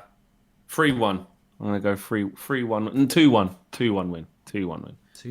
2-1. We don't ever beat anybody comfortably, do we? To be fair, we always say that's what I mean. Call me negative or pessimistic or glass half empty. I don't care. I'm just going off what I see. Do you know what I'm saying? As evidence. Of course, we're capable with the players we got on the pitch to go and do better than that. But the way we play and how we perform consistently, which is quite inconsistent in performance level, I think it could be quite ugly. But hopefully they go and blow them away and keep a clean sheet, get a 2-0, something like that. I mean, if I was Crystal Palace, I'd just play deep and hit us on the break. I mean, exactly. That's what you need to do, especially with that midfield that we're picking. Matic and Fred are going to have to really play high up today, which I think with Eric Bailly, that allows you to do that. I mean, the thing is, just very, very quickly on this, please do subscribe, by the way. We're only 40 away from 997,500. So bottom right-hand corner, subscribe. We're on that road to 1 million. Hopefully we can get up to 988 tonight, and then by the derby, we might have hit 1 million. But bottom right-hand corner, subscribe. Please do it and share the video. But It's interesting, isn't it? Because I think obviously Eric Bailly's playing tonight, I think most people, whether it's the media, ex-players, fans, everybody apart from Ollie and Carrick and his coaches, thinks that Bailly and one other is our best centre-back pairing. Now, tonight, we know, because Bailly's going to play, we'll play probably 15 metres higher up the pitch. If we'd played Lindelof against Benteke, he's got a little bit of pace, they'd be playing deeper. So it's funny, isn't it? Bailly comes in to give Lindelof a break for the weekend, but actually we automatically played better because Eric Bailly's in the team. It's a weird one, really. Yeah, exactly. We do automatically play better with him, and it's a weird one because without Zaha as well, they don't have obviously that extra bit of pace. But Benteke up front by himself. Yes, he might not run in behind, but he is going to compete for headers. You are going to have to win the second ball if he wins the first. I'm not one for thinking that, if your centre half doesn't win every single header, then he's crap. It's all about how you respond to the second and wrapping round. And if you play against someone who's decent in the air, the chances are they will win a few headers. If they're good in the air, like Benteke pretty much is. But we should have enough between Bailly and Maguire to marshal him. It's the supply line. Townsend and Ayew on the wings will be looking to get at people, and Eze and Ayew will probably swap, I think, at times, and Eze will go out to the left and Ayew will come in just behind Benteke. So they will be looking to get balls in and run at people. So that's where we'll be good having Eric Bailly in the right channel next to Maguire, because if Ayew runs in off that side or Eze, you've got that pace in there. So I remember the first game. I know we were really off form and unfit, and but I remember seeing Ayew and Zaha in a 4-4-2 just running at Lindelof and Maguire, and it was painful. Having Bailly next to Maguire, I think we should see a couple of foot races between Eze and and Ayew, and Bailly hopefully come out on top, which is what he does. I can't remember how many in a row we've won, but I definitely remember the last couple we've won at Palace. I know we won in the summer. We had a bad first half. They could have gone 2-0. Yeah, 1-2-0. Yeah, we took it away from them. I remember that Matic late winner as well, and I think Matic late winner, mate. Ricky was nearly on the pitch. Yeah, Lukaku got one as well when we came back. I think we were losing 2-0 in that game. Yeah, that was the same one. Brands Fitness says, "Can you call my girlfriend Kate Newbury a prat? She's loving your content." Well, Kate, I'm not going to call you a prat. You can't do that. It is Maguire, says Alarico, that we should be dropping. Maguire is the hole in our defence and also means no leader on the pitch. And Mark, you look too young. What cream do you use? Says Reddy HD. We're using Neutrogena. No, I don't use any cream. And I used to have a hard paper round as well, which contradicts it. So yeah, I drink a lot of water. That's probably helps. There you go. Maybe that's it. Marvin says we always struggle against Crystal Palace, but not at Sellers Park. We've got a good record there over the years. I've changed my score from 3-1 to 3-0 because I don't think we'll concede. Don't you? No. Yeah. I think I'm confident in Eric Bailly. We always seem to don't give up many chances when he plays. What do you think about Cavani coming in? Obviously, it's no Martial as well. We're assuming he's injured. It's a risk. Obviously, Cavani's coming straight back from an injury. It was a big game for him. Yeah, I think it's a risk, but we have to take that risk. You look at the bench. It's a young bench. Ahmad, Shoretire and Dan James are the only attacking options on that bench. So, it's not a game where you could have put Cavani on the bench and played Greenwood down the middle, I suppose. But you don't want to be chasing a game and getting Cavani on. I think he wants to get the game won, doesn't he? And then maybe do that. But that's where it's interesting because if it doesn't go to plan and that 11 is, or that front, let's say that front four, including Fernandes, ends up being stale for whatever reason. I'm just painting a picture. And you look to the bench, Dan James, you're looking for an impact, but then you're looking at the two youngsters then. So it could be interesting if it, like you say, it doesn't go to plan and we don't get the game won. It's interesting because I think that actually, all right, we've got a few injuries, but in the attacking sense, we're only missing Martial. I mean, Mata, do you really call him an option anymore? Obviously, Pogba's playing a lot deeper. Louis says, I understand why De Gea is out, but do you remember when Ollie was questioned about resting his captain and his response was centre-backs fatigue different than other positions? Well, to your point, goalkeeper fatigue is different as well, says Louis. Apparently, De Gea is out because of personal reasons, so we can't really be saying he's been dropped or anything like that. I think there was a big reaction that might have been the case, but doesn't look like it. Is it possible that Lindelof has a minimum appearance clause in his contract? Believe he hit 30 appearances in game against Chelsea? No, I don't think we'd have that for that. Flex, can you call KG a prat, says Joshua Bowater. Reddy says, I love the team. We are going to see fast attacking football tonight. And tomorrow's my birthday and it's been really nice if we go home with a win today. Let's go United, says Chef. Yep, it would be nice. Mark, thoughts on Ollie clapping on Fred's long shot? Oh, I'm not going to bring any more negativity to the stream, Shubban. I'm actually Ollie in, so I don't want to give any. I've had a bit of a moan already about the team, and I think we've realised that the selections make sense now, even though there was a bit of fear about that at first. We're just going back to that. He won't want to make many subs today, really, will he? I mean, I'm sure he'll be happy to bring McTominay on, but the bench just isn't strong. McTominay and James, maybe. I think he'll want to avoid using Ahmad and Shoretire for sure, unless an absolute madness happens and we're 3-0 up with 20 minutes to go or something like that, 15 minutes to go. I think he'll avoid using them. Who else are you looking at? Yeah, he's not going to want to make any changes to the back four. I think the only way he makes any changes, like I said, is if we're really comfortable. But I can't see it, so that's why I think it might be a tight game. Because when you kind of predict what the subs may be, you got McTominay there. If he wants a little bit more in the middle, if Matic and Fred aren't working, he'd definitely look to bring on McTominay if he can, or Dan James. Other than that, apart from an injury, I don't think any of the others are playing. There's only them two that are coming on for me, Dan James and McTominay. Yeah, I don't think you'll trust them in a game like this. No, not at all. Please subscribe, by the way, bottom right hand corner. Help us get up to that 1 million. Ruby Life, thank you very much for the super chat there.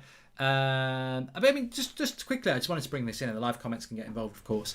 Greenwood. I saw a comment earlier on saying Greenwood's he's not playing particularly well. He's been he's obviously played up front, played off the right wing. I'm actually quite glad he's back on the right. I think he's I think that's where he's been playing his best football at the moment. And number 9, I'm always happier when it's Cavani, because I think when Cavani plays number 9 and gets absolutely sod all service, no one ever says a word. But when Greenwood plays there or Martial plays there, everyone just seems to go in on them. And as we know, it's a bloody hard position to play. You don't get a lot of service. Yeah. For us, it certainly is. When Cavani plays there, we don't always play to his strengths and put him in on goal. Or we make the wrong decisions in the final third and don't get him the ball when it's very easy to do it. And the same if like you said, if Martial plays there a lot of the time, or Greenwood. So that's a systematic thing. We know we've got holes in our system. We know we've got holes in the way we play, and how consistent it can be. It's more we're more in moments. We're more in transitions, and then we make the best of a move, sort of thing, as opposed to sustained pressure, sustained chances. I looked at City again last night, and it's just painful. It is just painful. Like, I know you can't just, we're going through a transition that we all want to get back to, but what City are doing, the way they just keep recycling the ball and keeping teams under constant pressure, the amount of touches they have in the opposition box, how controlled it is, where they know they need to be, they're just so well drilled. And you just look at us, and it is a bit freestyly. It is. I get people who do say that. Sometimes you do look at what we do, and it does look very off the cuff, waiting for one of our better players to do something, which you buy good players, or you have good players in your team for them to give you moments, of course. But you can't, I feel like our reliance on that is way too much. I feel like if you had a better system in play, the reliance wouldn't be on just the Bruno or just the Rashford to do something. You'd get way more people chipping in than just people kind of shining in their own right. What do you make of Carragher saying we need a new centre forward, says the LMH? And Leo says, don't you think if we are not going to buy many players in the summer, then we need a better manager to get more of our players? Ollie needs all stars, says Leo Man United. Well, just on that Carragher point, do you agree that we need a striker? I mean, this is probably more aimed at Martial, really, isn't it? Yeah, it is. Yeah, I've been saying for a while, I think in the long run, I think Cavani coming in and already kind of pushing Martial to the side through Martial having a bit of bad form, not scoring. Plus, the chances thing, but we still kind of all agree at times that in this period, Cavani should be the striker. And for that to happen, with him just coming in at 33 and Martial getting, having the season he had last year, we need that consistency. This was a big year for Martial, a big year. You can always have one good season in an isolated season, but then you got to go again. You got to show that it wasn't a fluke, or it's not just a sometime mission. I really like Martial, I really do. But this year, more than ever, has made me put how much I love him to one side and just look at it for the club, and saying, can I level up in this position and get somebody who is more clinical and definitely going to give me a better output in that position? And I think the answer has to be yes. There's too many question marks over when and when not Tony can deliver. And I don't really like that. He is a special player on his day. He is versatile. He can play from the left, but at the moment he's in such a bad point. And I know some people don't agree, but I just think that eventually I think the decision will be made. I personally think. Yeah, well, yeah. I think another thing with Martial today is he's injured, isn't he? And he does pick up niggling little injuries that it's never a long injury with Martial, to be fair, but it's these little injuries that just keep him out for the odd game here and there. And we could have done with him tonight. I mean, he probably wouldn't have started. But Daryl says there's progress. People say there's progress under Ollie's, but it's not just progress under Bruno. No Bruno equals no second place. Painful football. Solskjaer, no job. Yeah, look, I'm not going to ignore this, Flex. There's a lot of people not happy with United. I think you said it yourself a few times on the show that we've done very well to get into second place. We are in the Europa League. We are still in the FA Cup, and yet it's not even losing a game. One bad performance, and look, a point at Chelsea. You said it yourself before the game. It's not a bad point. No, but it was just the manner in which we're playing in those games. And the last few days has been very critical of Ollie, and only at United, and quite rightly at United, would you get criticism for being second in the league and before playing what people think is not good enough football for Manchester United. I mean, those are the demands. Are people taking it a little bit too far, or do you think it's justified? I think it's always justified whilst we're not at the top. As a fan of our club, especially who we're used to being up there and our standards are so high, to question what's going on if we're not at the top. Yes, you got to keep it balanced, and I don't think you can change game by game and go overboard. But I think it's, if you are second, I think like we are, we just got to look at the manner of how we're second and how far off the top we are, how we are in the big games. There's so much more than the league position. I think it depends how you look at your football. Like, the facts are the facts. I understand that. And I said that in my match reaction. I said, look, the positive is we kept Chelsea at arm's length, 6 points away. We just couldn't afford to lose the game. So in the context of the Premier League table, it's a decent point. But it's not a decent point because of the way that we've been setting up in these games in the past, especially this season. I think that is when, with the attacking talent that we have and the way we approach these games in terms of actually being on the ball, not just getting dominated where we're just hacking it away and we're at 6s and 7s at the back. We're seeing the ball in these games. So I don't think, with a wealth of talent like Rashford, Martial, Cavani, Greenwood, Pogba, when he's been fit, and Bruno and stuff like that, I don't think we're out of order as fans to say, come on, mate, we should probably be getting a little bit out of these players in these big games. This is where, like they say, this is where you earn your money. Like Andy Cole was saying, you can't play like this if you want to win the league. You have to beat some of these big teams. You got to score against some of these big teams. So yeah, to answer your question, I don't think we're going over. I think some people are going overboard, but people who want to just give a balanced argument to say, look, he has progressed in some ways, in some places, but there's a little bit of a common ceiling that we're seeing, and also the level that you have to be now to topple City and Liverpool is so high that I think we do need to kind of look at that as well, because that's the bar. That is the bar. If the bar was lower, then fine. If we were only 4 points behind City and Liverpool, and they hadn't run away with it so many times with big gaps, then we could say, yeah, cool, this is the benchmark of the Premier League. But unfortunately, the benchmark's a lot higher than that now. So that's what we have to aspire to. Joskin with the super chat says, hi guys, I think the reason why Martial is in such bad form is because ever since he joined United, we always sign a new striker while he's in form. Could be something in that. It annoys me that De Gea is treated this way by the media when he's been one of the best keepers in the league for years, says Ollie. And Ollie is not the manager we need. I've been Ollie out since day one. He just speaks to keep his job. Must go back to Mulder, says Sheridan Lose. I mean, I would say that I think one of the funniest modern phenomenons is that apparently you can't be critical of your team, and I think that's people say that negativity. That's stupid.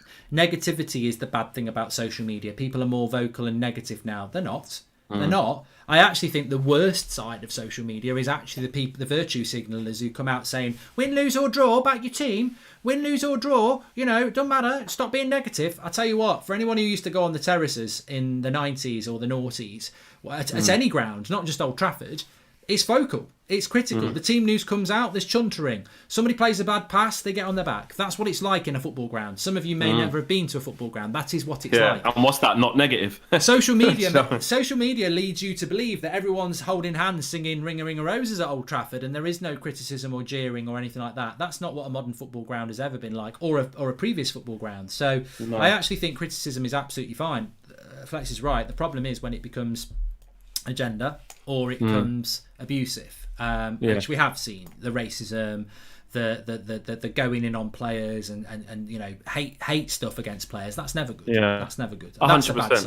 I think if you love something like we do our clubs, you want the best for it. So if you see something that isn't right, you're not just going to act and pretend that it's okay. Like that doesn't mean you love it then, does it? If that was in your life and that was your friend or your partner and they were doing something wrong or something was wrong with them, you wouldn't just leave it and not bring it up because, just back them, don't say anything bad. Because you love them and you want the best for them, you're going to question it. You're going to say, look, I think you need to change this. I think you need to do this to better yourself or to improve whatever it is you're trying to improve. So it's no different with the love of your football team.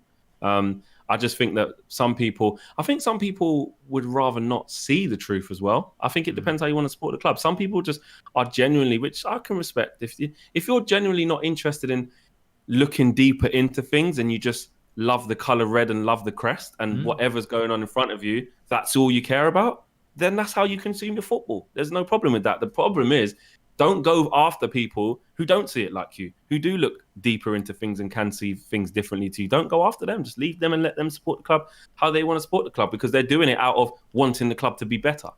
I tell you what, I don't think Sky Sports cameras could get any further up Dean Henderson's arse if they tried. I mean, that's all they've been showing. It's all they've been showing on Sky. It's on Sky Sports, by the way. Steve Lebo says the day we stop being constructively critical of our club and demand success is the day we become complacent and fall further and further behind. Oh wait, that happened in 2013. We shouldn't compare City's play style to ours. Pep buys the players he needs and drills them in his system. He's an absolute control freak, says the Weber. And in my opinion, a club of United size cannot be happy with semi-finals and second places. If you want to judge Ollie's result, just take Bruno out, says Radley. Anyway, mate, we're just about to kick off. So, yeah, cool. I'll see you at half time. We will get you on at half time. What was it you said? Score prediction, just so I remember. 2-1. 2-1 United. Flex is going 2-1. Everyone else, let us know what you're going to put in the live comments, and we will speak at half time, mate.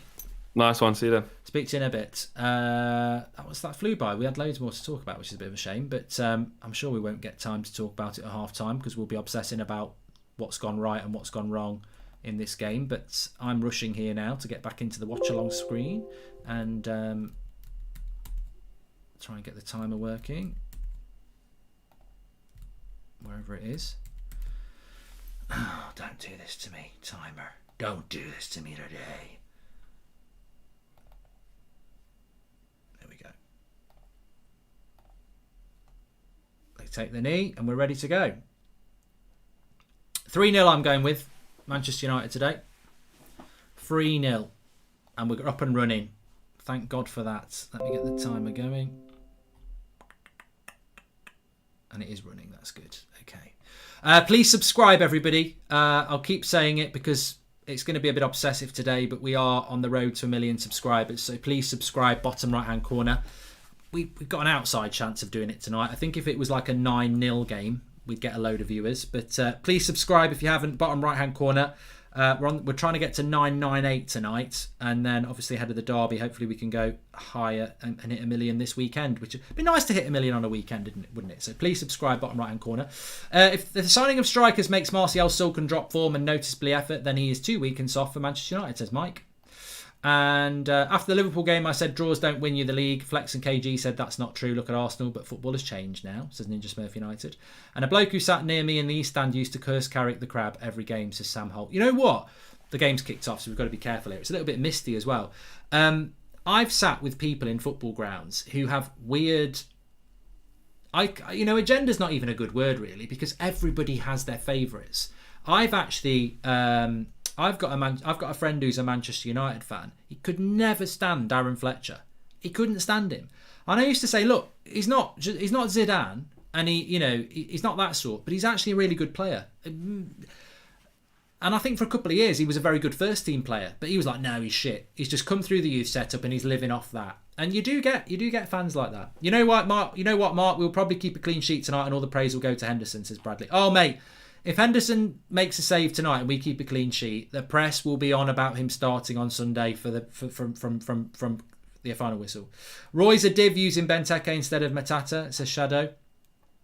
United on the attack here with Bruno. Anyway, it's a good start from United. He's on the edge of the box.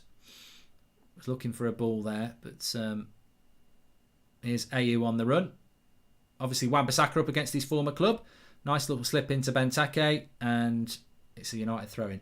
Mark, I'm expecting a Matic screamer. What is the personal reason for David De Gea? We don't know, Mikhail Roach. And perhaps our defensive setup is down to a lack of trust in the defence.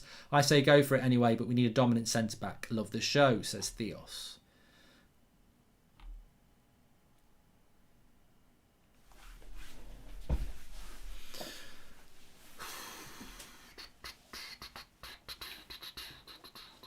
What I want to see tonight, anyway, I forgot to say it at the start of the game. What I want to see tonight is good football from United.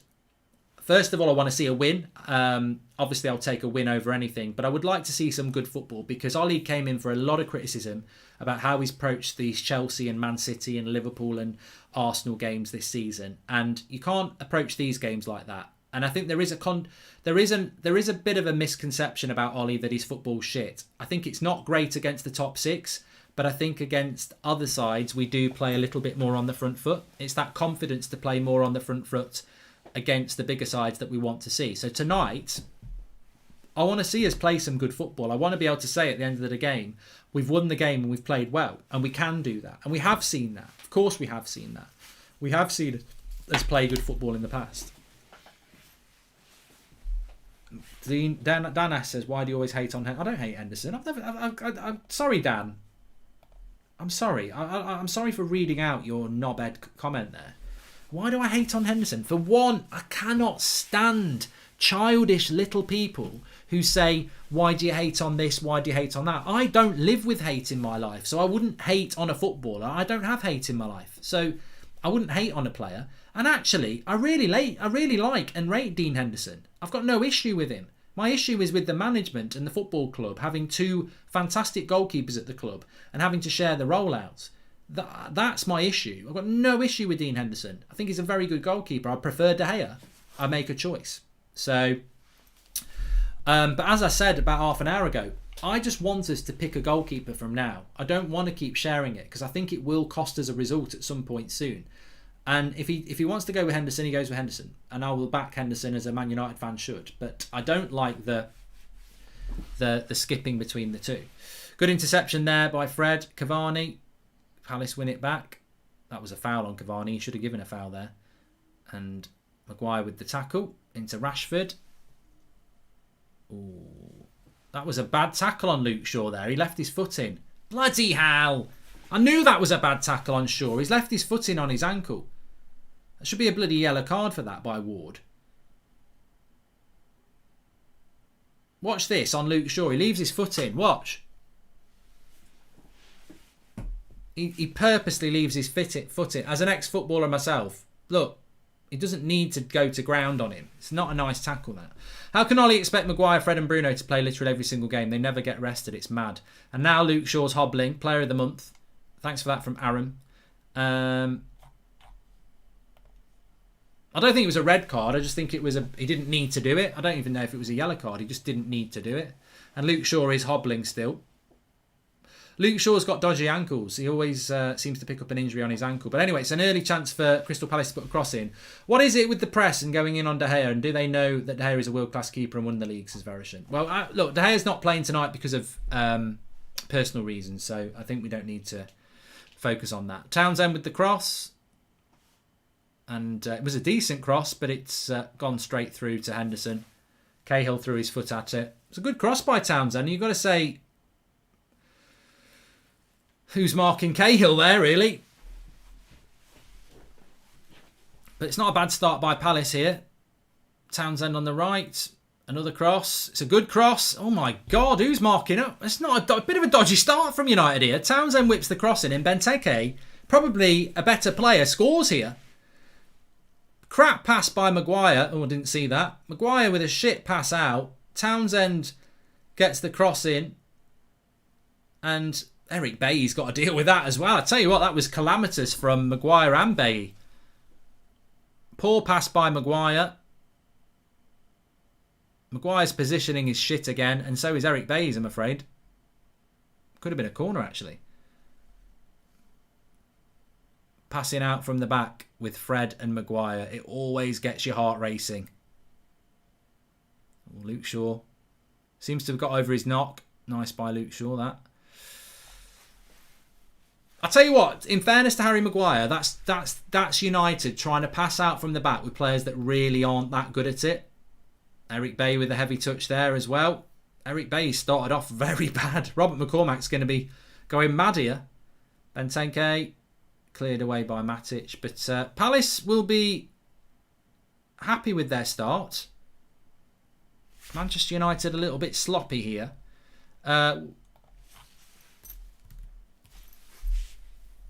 Hard to know what's going wrong with United at the moment. It might just be a bad start, as Ian says, but Eric Bailly's looked a bit dodgy. I mean, look, what I've always said about Eric Bailly, I think people go mad about, oh, he's a brilliant centre-back. I think his pace makes us a better team. We need to buy a centre-back. Eric Bailly's never going to be the answer. Injury and, occasionally he does have lapse of concentration. I think we all need to be awake to that. Why do we always play at 8 o'clock at night, says Morgan. I don't know.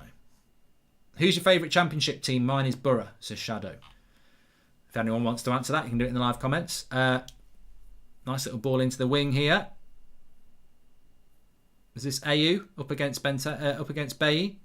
Cross comes in. Maguire deals with that. Well done, Harry. Oh, he's had him there. He's had him on toast. Cross comes in. Corner. Fred's been had on toast, but Wan-Bissaka makes the recovery tackle. Was that Eze?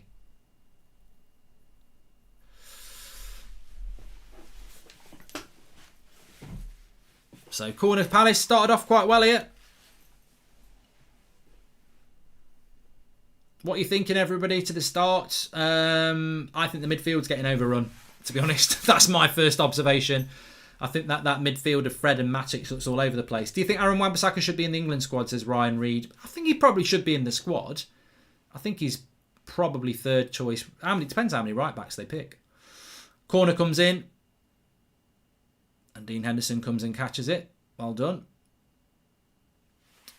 Who would you take, Varane or Koundé? Personally feel Varane is overhyped slightly. Real Madrid are quite poor, says Ross Gunn. I'd take Varane every day of the week, yeah. Personal reasons for David De Gea is why he's not playing, Corbin.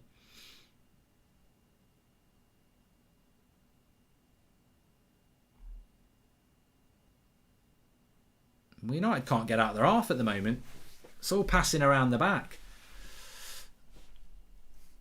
It always worries me, like when we played Newcastle last week, the same thing happened. How can teams from the bottom half of the table know how to stop us getting the ball past the halfway line? Dodgy start, says Taylor.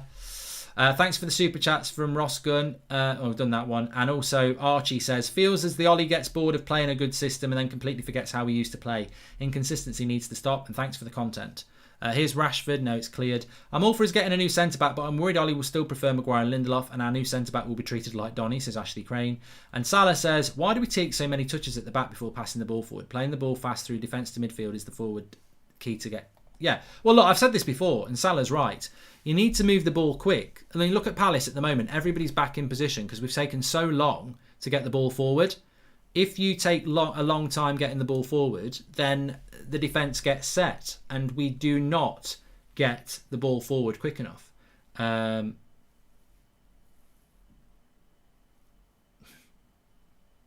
Sky Sports apparently are going absolutely crazy because Dean Henderson caught a cross.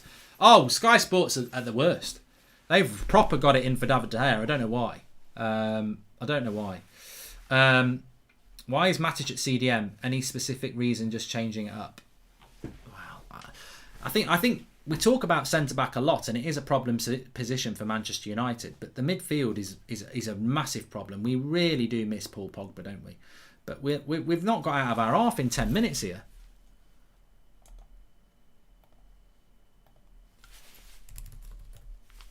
What a poor start.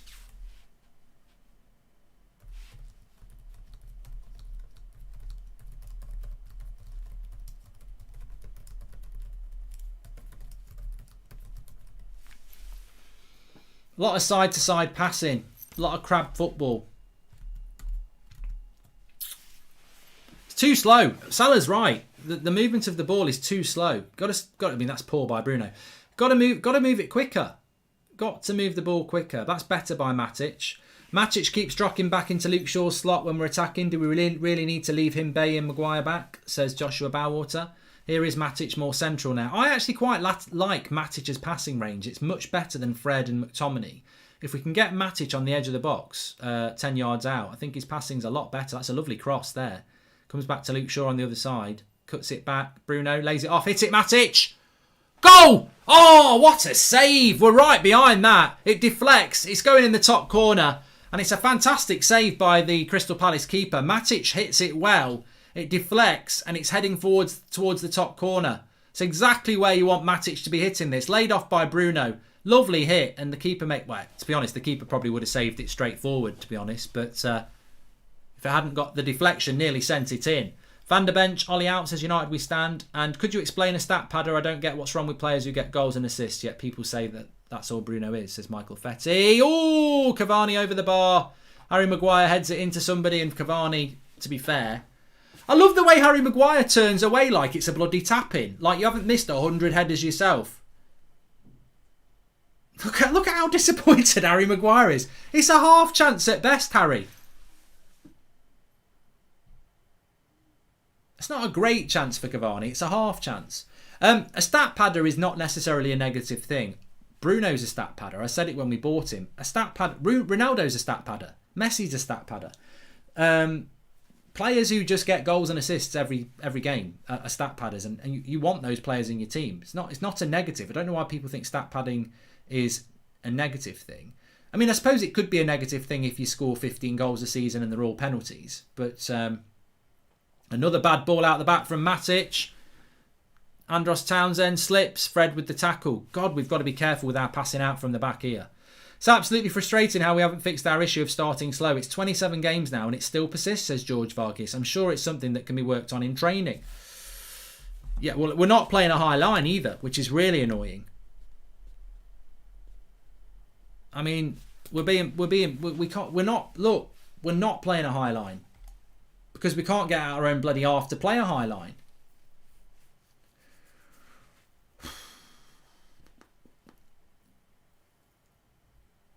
Here's Luke Shaw into Bruno. Back to the halfway line with Harry Maguire. To Fred. Bruno, look how deep Bruno is here. He's gone for the ball. See, we're trying to go for the killer pass. I think we try and go for the killer pass too much because we can't bloody build up. Name's Benji, and I think you should go on Strictly, says Andrew. It's Fred. Maguire's coming forward. To Luke Shaw, bad pass. United throw.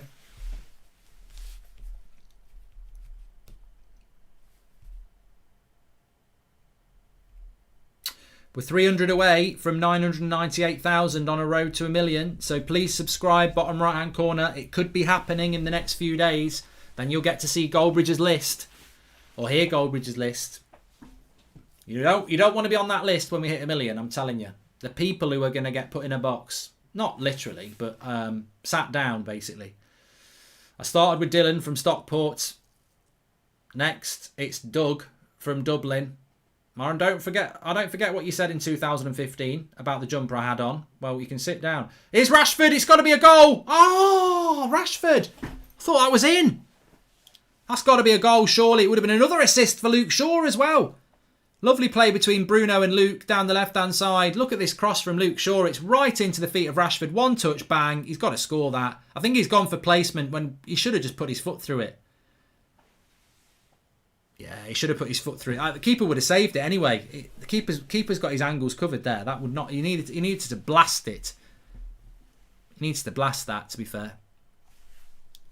Best chance of the game, though. First 15 minutes.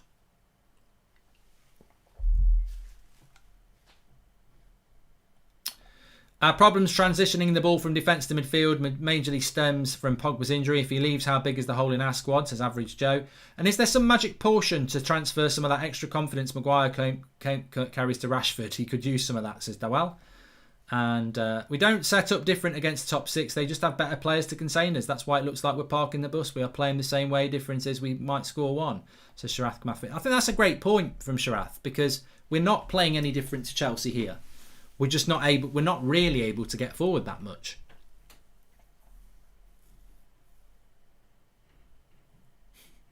RS96 says, who wins in a fight, Goldbridge or Roy Hodgson? Look, I'm not a violent person, but I would hope I would knock Roy out in 2.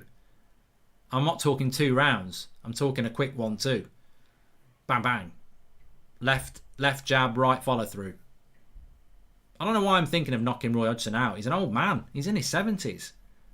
And I'm not a violent person, but somebody did say if it was a boxing match for charity, that's the only scenario I'm thinking of. But at the moment, who's going to knock it? Is Ollie capable of knocking him out? Is Rashford, bad first touch, edge of the box, got to be... Oh, fucking hell, Fred. I mean, that was basically a pass back from Fred to the keeper. It was an attempt with a 30-yard shot on his left foot, but basically it's a pass back. I love De Gea. Best shot stopper in the league, but the theory and stills at crosses has always been a problem. Dino's more comfortable in that regard. And it's becoming a common theme when we say Rashford's got to score that. It's nearly every game, says Sean Negative Turner. Yeah, I think I don't want to talk about the goalkeeping issue because David De Gea's got out for personal reasons and you want Henderson to play well today. But what I would say about the goalkeeping issue is that it isn't an issue. This is the thing. We're talking about forwards. We're talking about the transition from back to front. We're talking about the midfield not having creativity. We're talking about the centre-backs not being good enough. And one of the big conversations the last 2 weeks has been which goalkeeper to pick. Well, at the end of the day, if we didn't have De Gea, we'd be happy with Henderson. And if we didn't have Henderson, we'd be happy with De Gea. it's not an issue that is really causing us problems. The issue is the creativity in the team. I mean, how many chances has Cavani had? I mean, you did have half a chance from a corner, but that's just a ball dropping in the box. How many chances have we created for him? Matic drops into the back line to form a 3. This is a common way to bypass the press of the 2 strikers and easily pass through at the back, says Henrik. And Bruno swings it through air. Mark, do you know Mr. Beats? Perhaps he can give funds to buy better players, says United We Stand. Is he a United fan? Look at this congestion here. Bruno, Matic and Maguire all close to the ball on the halfway line. This is why we're not progressing up the pitch, because everybody wants to be the bloody quarterback. Bruno gets it wide to Greenwood. Whip it, Greenwood. Headed away. We're coming into the game a little bit more here. 20 minutes gone though. The half is going quite quick. Well away, Eric. Take your time. Wan-Bissaka nicely into Greenwood. Lays it off to Fred. Manchester United missed a huge opportunity this season to go for the title, says Mazem. They seemed like deers in front of headlights. No, I disagree with that. I think that is Greenwood. I think as soon as Man City went on this amazing run, we couldn't have gone with that. We didn't miss an opportunity. I know we felt we had an opportunity in January, and we did. But what Man City have done since January, only Liverpool could have gone with them if they had their best team. So I don't think we can talk about we've missed an opportunity here. I did say in January that I didn't want us to not buy a centre-back and then miss out on the title because of it. But because of how good Man City have been, I don't think there was an opportunity for us to win the league, really. City have been so dominant. If Man United lose, it could be Man City's 22nd win. Is Man United City's biggest threat to their winning streak? Says Manchester Blue. I don't think we are. I don't think we can beat you. I think we can draw with you. Man United have spent 240 million per trophy last 10 years. How can Man United fans criticise Man City on their spending? Pure hypocrisy, says James. Because we make our own money, mate, and yours is all from an oil tap. That's why. The issue people have with Manchester City is that you've basically won the lottery or been given a FIFA cheat code because you spend money that you never, ever, ever, ever would have had. Like, you were Southampton. You weren't a very big club. And then suddenly the oil tap turned on and you had all this money. Don't ever compare Man City spending money to Manchester United because we generate our own money. You just won the lottery. And fair play to you. I'm sure many Man United fans would like to have what you've got, but you can't compare the spending of the money, can you? We generate, and that's when I say we the United fans generate most of our revenue. Your fans don't. You haven't got enough. Your oil daddy does it. I'm not criticising City. I'm just saying don't ever compare how we spend money to you because we make our own. And City have been fantastic this season, and we haven't messed up a title. Like I said, City deserve the title. They've been bloody brilliant since January. They are worthy winners, and they play good football. And Pep Guardiola is a fantastic coach. I'm not going to deny all of that.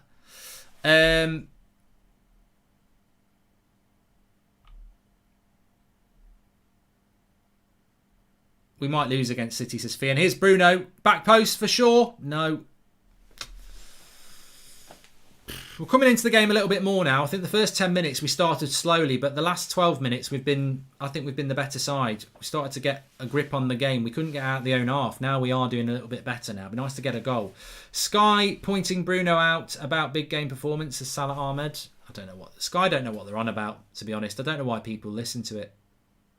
They really are clueless when it comes to tactics. Greenwood shot goes for a corner, and Saka and Foden or Curtis Jones and Mason Mount. I'll go with the first 2K. Thanks for that.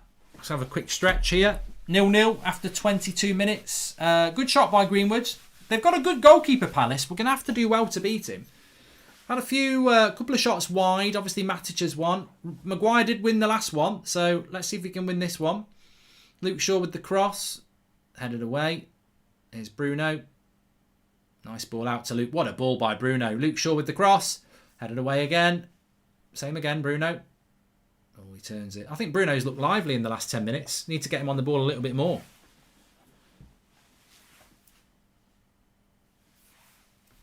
Nice ball into Luke Shaw on the left-hand side of the penalty box. Lovely cross. Cavani. Oh, I thought he was going to hit that first time. Greenwood.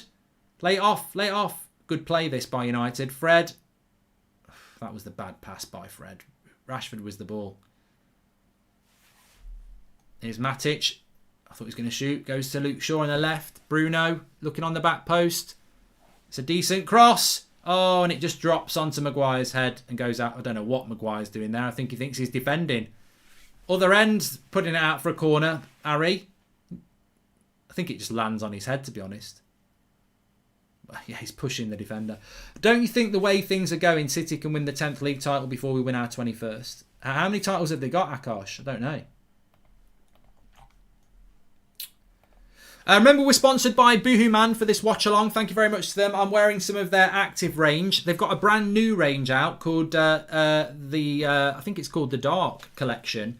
And the link's in the video description for that. You can get 40% off by using the code United Stand. So check that out. 40% off with the United Stand code. Thanks to Boohoo Man for that. Links in the video description. And 25 minutes gone. I went 3-0 to United in this game. I don't know why I do it. I'm not even knocking us for this. I just really don't know why I ever go more. I mean, Flex is probably right with 2-1, isn't he? 1-0 maybe, because we don't actually batter teams, do we? We don't win comfortably. I think if you went through our season, I remember Leeds, Southampton, but a lot of the games we win by 1 goal, don't we? Wolves, Villa, Sheffield United, Southampton, West Ham. I think West Ham was 3-1, wasn't it? Or was it 2-1 West Ham? But we don't tend to win games by lots and lots of goals, do we? Please subscribe, by the way. Bottom right-hand corner. Let's get to 998,000. We're only 200 away now. Bottom right-hand corner. Subscribe. Be funny when we get to 999. Think Fred is knocking the ball around nicely so far. Maguire has taken as long as KG's Tesco shop on the ball, says Sam. I think the issue with Fred is, and if I'm going to be absolutely blunt here, I like Fred. I think he'd be a brilliant bench player for a team that's... I think Fred would be a brilliant bench player for somebody... Well, I don't think he wouldn't be for Man City anymore, but Fred would be a good bench player for a top 4 club, apart from Man City. But the problem with Fred is, Matic is the holder, Fred is the box-to-box. Fred couldn't create a paper aeroplane out of a piece of paper. Like, he can't create. That's the problem. Greenwood looks super sharp, says Dylan, and he's been told to cross more overshooting. I like the shape and balance of this setup. Yeah, I'm much happier with Greenwood being on the right wing than playing up front. I think he's looked good in that position the last few times we've used him there. So I'm happy with that as well. Maguire is weak, slow, and has a 50p head, says Night R7. Yeah, Harry Maguire's getting a little bit stickier, and I'm not sure why. I'm not sure what he's done. Cross comes in. No, Cavani's head. It's a big head, and it doesn't go in anywhere near where we need it to go.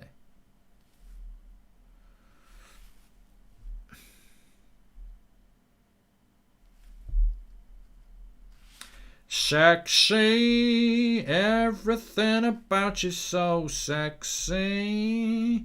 You don't even know what you got. You're really hitting my spot. Oh yeah. Sorry, I lost myself a bit there. Oh god, the title race is over. Balcony, yeah, definitely.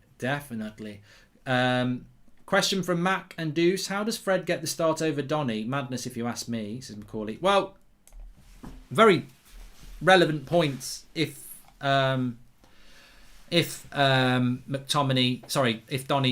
on the bench, but he's not on the bench, he's not fit. So there's no way Van der Beek would not be on the bench tonight if he was fit, because if you look at that bench, we're crying out for something. And Shoretire and Diallo, he won't use them tonight. He won't even use them. So realistically, you've got Dan James as the only attacking player. Fred's just giving away a soft free kick here on Benteke. It's a chance for them to whip a cross in.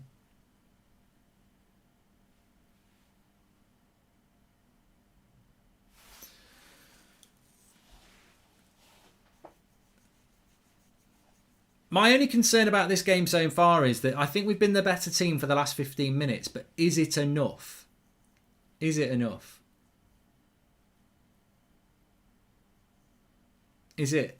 Are we dominating a poor Palace side as much as we should be? I don't like this defensive line as well. I think if this finds its way through, it's very difficult for a keeper to make a save. I'd like a bit of a higher defensive... Well, actually, I suppose you can't really have a higher defensive line. Good header away. I didn't realise how close the free kick was to the edge of the box there. I thought it was further away. I thought it was inviting a bit of pressure. Sorry to ask this again, but just got done cheating. Any highlights or things of note, says Daniel Luciano. We've probably had the better half chances, but we've not really had a clear-cut chance. Matic's shot from distance nearly deflected in. It was a good save, but it would have been a bit lucky, even though he hit it well. Palace haven't had a real chance, have they? I don't think they've had a shot on goal.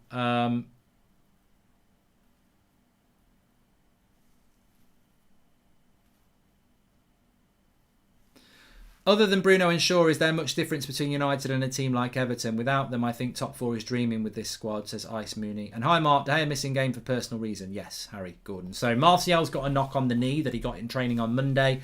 Van der Beek isn't quite ready, even though he was on the bench on Sunday. And obviously, David De Gea has got personal reasons. So that's the three changes. Marcus and Mason have switched sides their last 5 minutes or so, and looks like they're trying to emphasise whipping in crosses, says DJ Marshall.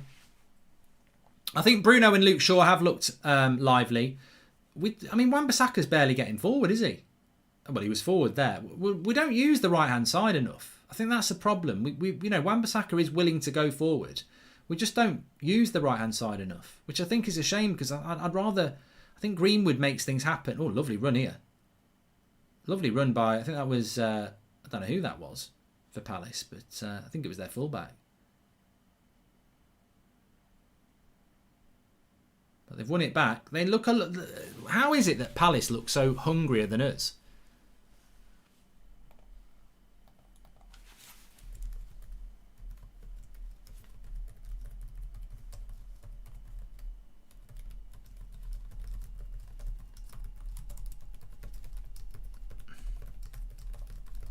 Need to step up the tempo and move the ball a bit quicker.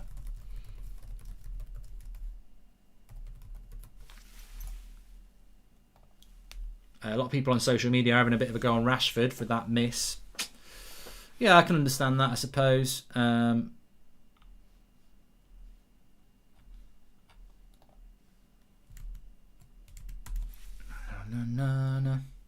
Do you think Cavani's a bit hard done by over his injuries this season? In a normal season, might only have missed half the matches compared to this season, says Jonathan Matthews. Yeah, probably. With reference to what you said about City, what do you think is the difference between City and Chelsea, if any, says Stephen? They've just been doing it longer.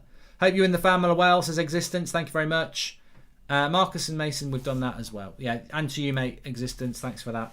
Love the content, Mark. Do you think our treble-winning side could beat the current Man City side? Daniel Smith, yeah. I don't think this is a very good Man City side. I don't think it's the best Man City side. And I think the United treble side is the best side the Premier League's ever had. So technically it can beat anybody. But I don't think this is Man City's best side. I just think they're the best side in the league at the moment by a long way. But I don't think they're City's best side. I mean, when you look at them, they're not a team that tends. I know they did last night, but they're not. They're more of a well-drilled defensive side who can get 1 or 2 goals to win a game. I think the teams that had like Yaya, was a terrible ball by Bruno. Yaya Toure in it.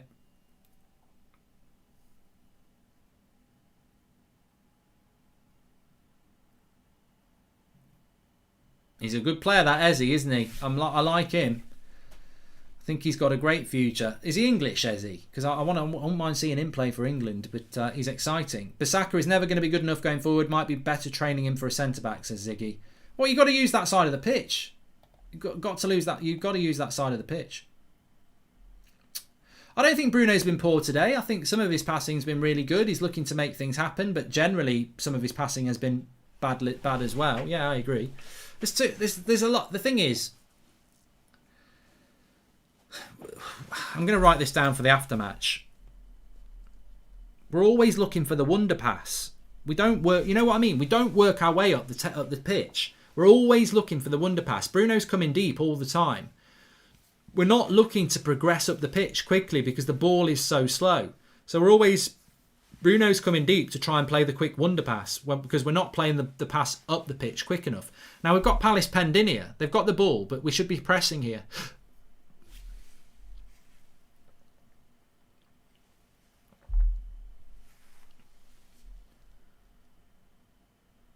But I mean, to be fair, Palace haven't created anything.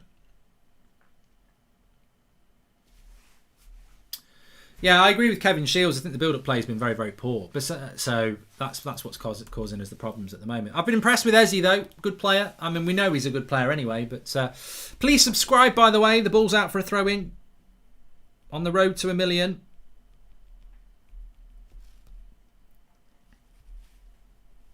Who makes your top 4 this year, Mark? Well, 100 away from 998,000, by the way. So bottom right-hand corner to subscribe, please.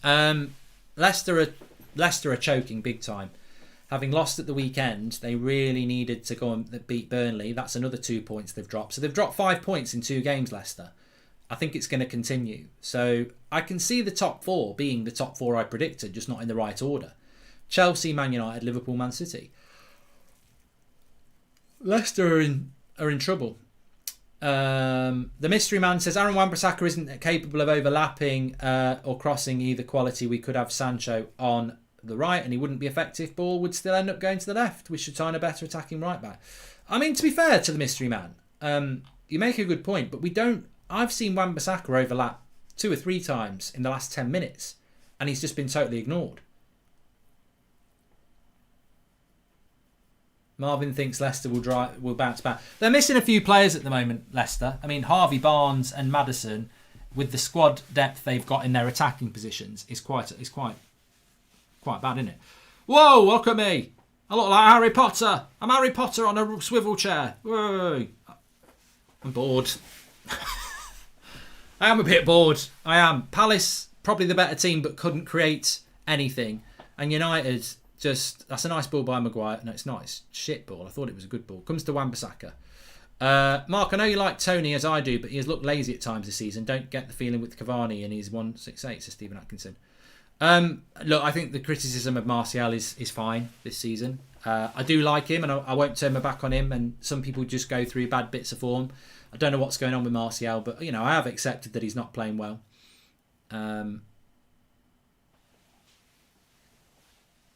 Townsend. 2 fouls there. Ollie coming out the weekend saying we drew because of VAR but forgot we should have lost to Chelsea earlier on in the season when Maguire body slammed Aspie, says 97.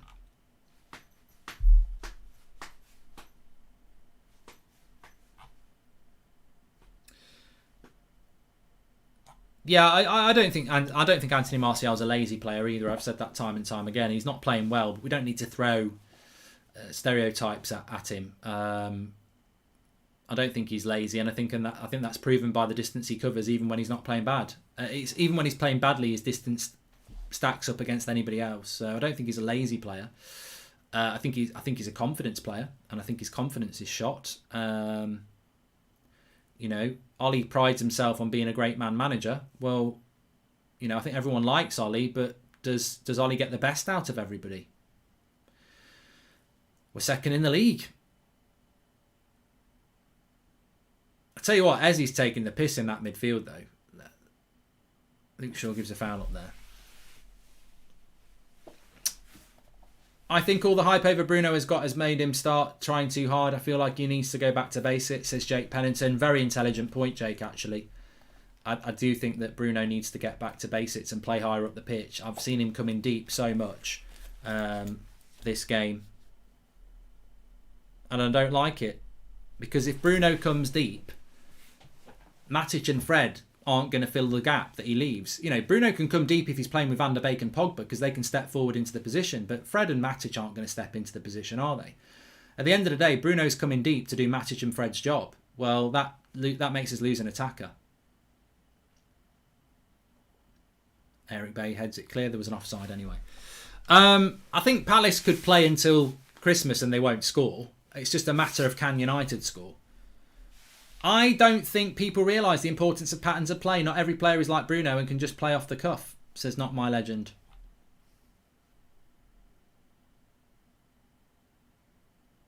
Nor, I agree with you. Here's a prime example. Watch this at the moment, United. Matic has come basically to centre-back to get the ball. We're trying to hit these stupid long balls all the time, diagonals, and we can't get up the pitch. We cannot get up the pitch unless we hit a long ball. And now it's back on the halfway line again with Bailly. Look at with Maguire. Look how slow we are with it. And again, another long ball by Maguire, and it goes out for a throw in. We're hitting two. It's frustrating. You've got to mix it up. If we can't pass our way through Palace, you've got to say, why can't we pass our way through Palace? Because all we're doing is just hitting long diagonal balls to the wings. Well, why can't we pass through Crystal Palace? And no high line today, says Davron. No, I know.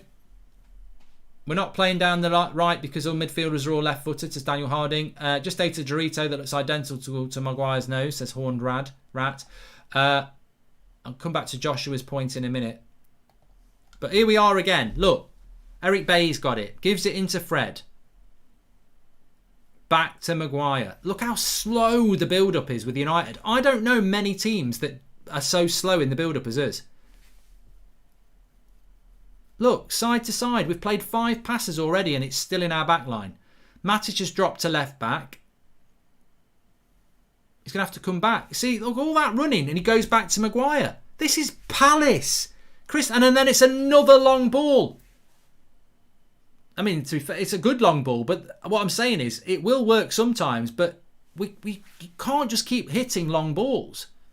I know we're second in the league, but good Lord, it's a struggle to watch United these days. As much as I try, I can't enjoy watching how we play, says Joshua Bowerwater. We got Cavani 5 years too late. I think a clinical striker is needed in the transfer market, says Alexander Ryan. Still got Lindelof's flying knee in my head. Easy is really good. Keep an eye on that man. Hope all is well, says the Royal Mail X. Thanks for the contribution, Stephen Cherney. And Bruno looks like Pogba did a few years ago. He's the only creative outlet, says Michael Mairstar. Well, corner for Man United here. The problem is, any criticism you give Cavani, how many chances have we created for him? I mean, that could be me running around up front. That could be you running around up front. It could be Martial run. There's nothing going on for him. The ball's not going anywhere near Cavani. We're not getting anywhere near him. Corner comes in, headed away. If Martial would feed a bunch of kids, everyone would think he's the next Ronaldo. Rashford on his best form is nanny at best, says Michael Hawkes. A bit harsh there. And United look cumbersome tonight. Bruno looks off the boil last few games and Rashford looks like he's drained, says Darren O'Brien. And Mark just watched Sheffield United play terrible and beat my team Villa. You feel your frustration. I was surprised Villa lost to Sheffield United. Why have United changed so much from Ollie's first season, says Ben says. Well, Ollie's first 3 months, really. And you know why that team was so good? Martial, Rashford and Lingard front 3. Matic in his prime, Herrera and Pogba. Totally different team. Totally different team. We're so slow at building out from the back. Palace are going to do your Goldbridge, says Charlie Fisher. Mate, I don't think Palace will score. So I'm more pissed off about the draw. Another night of Ollie ball, boring, time to move on, says Lewis Barnes. When's Cooking with Goldbridge coming back? Next week, Samuel. It's coming back next week. And would you take St Maximin from Newcastle, says Connor White. No, I wouldn't, to be honest. I think he's a bit hit and miss. We're only 3 minutes to half time. I can't believe how quick this half's gone and how crap it's been, really. The best passing on the final third today has been come from Luke Shaw. That's most every game, says the Connor D17. I know it's a shame Tellez isn't right-footed. Because I think Tellez could do as good a job as Luke Shaw does, but you wouldn't drop Luke Shaw.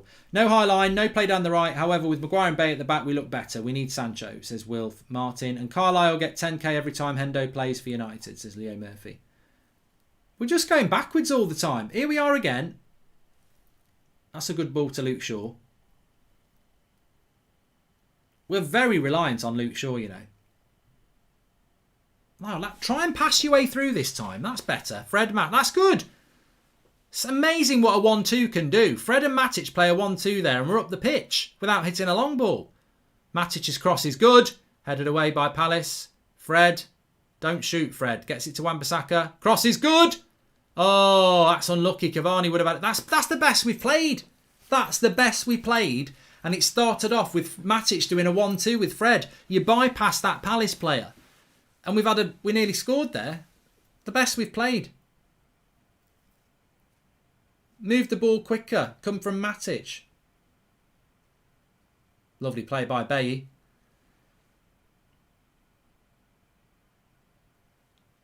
Lovely cross by Wan-Bissaka. It was very good defending by Palace because Cavani would have had a tap in. Anyone you would take from the Palace side at United? To Sam Allen. I don't know. I like that Eze. We're second in the league means nothing. No progress in our squad or club. Again, massive gap in level between us and the best. Ollie out is inevitable, says Christopher Danielson.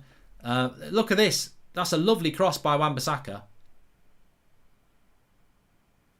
Did you know that tomorrow is 4321? Give a shout out to Susan, Lara, and remember, don't forget to sing AJ Patty, says AJ Patty.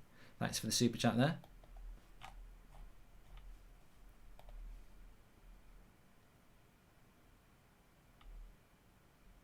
Oh yeah, 4th of the 3rd, 21 tomorrow, yeah.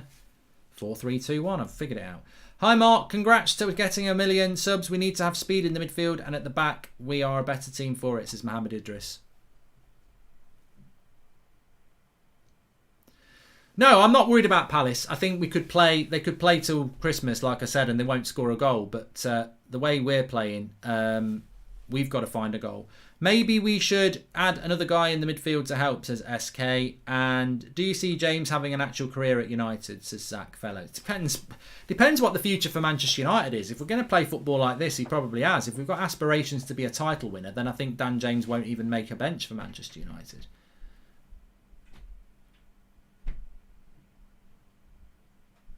Is that half time? Is that seriously half time? It is. Bloody hell. What a boring game that was. Boring half. Let me just put a tweet out. That's caught me out.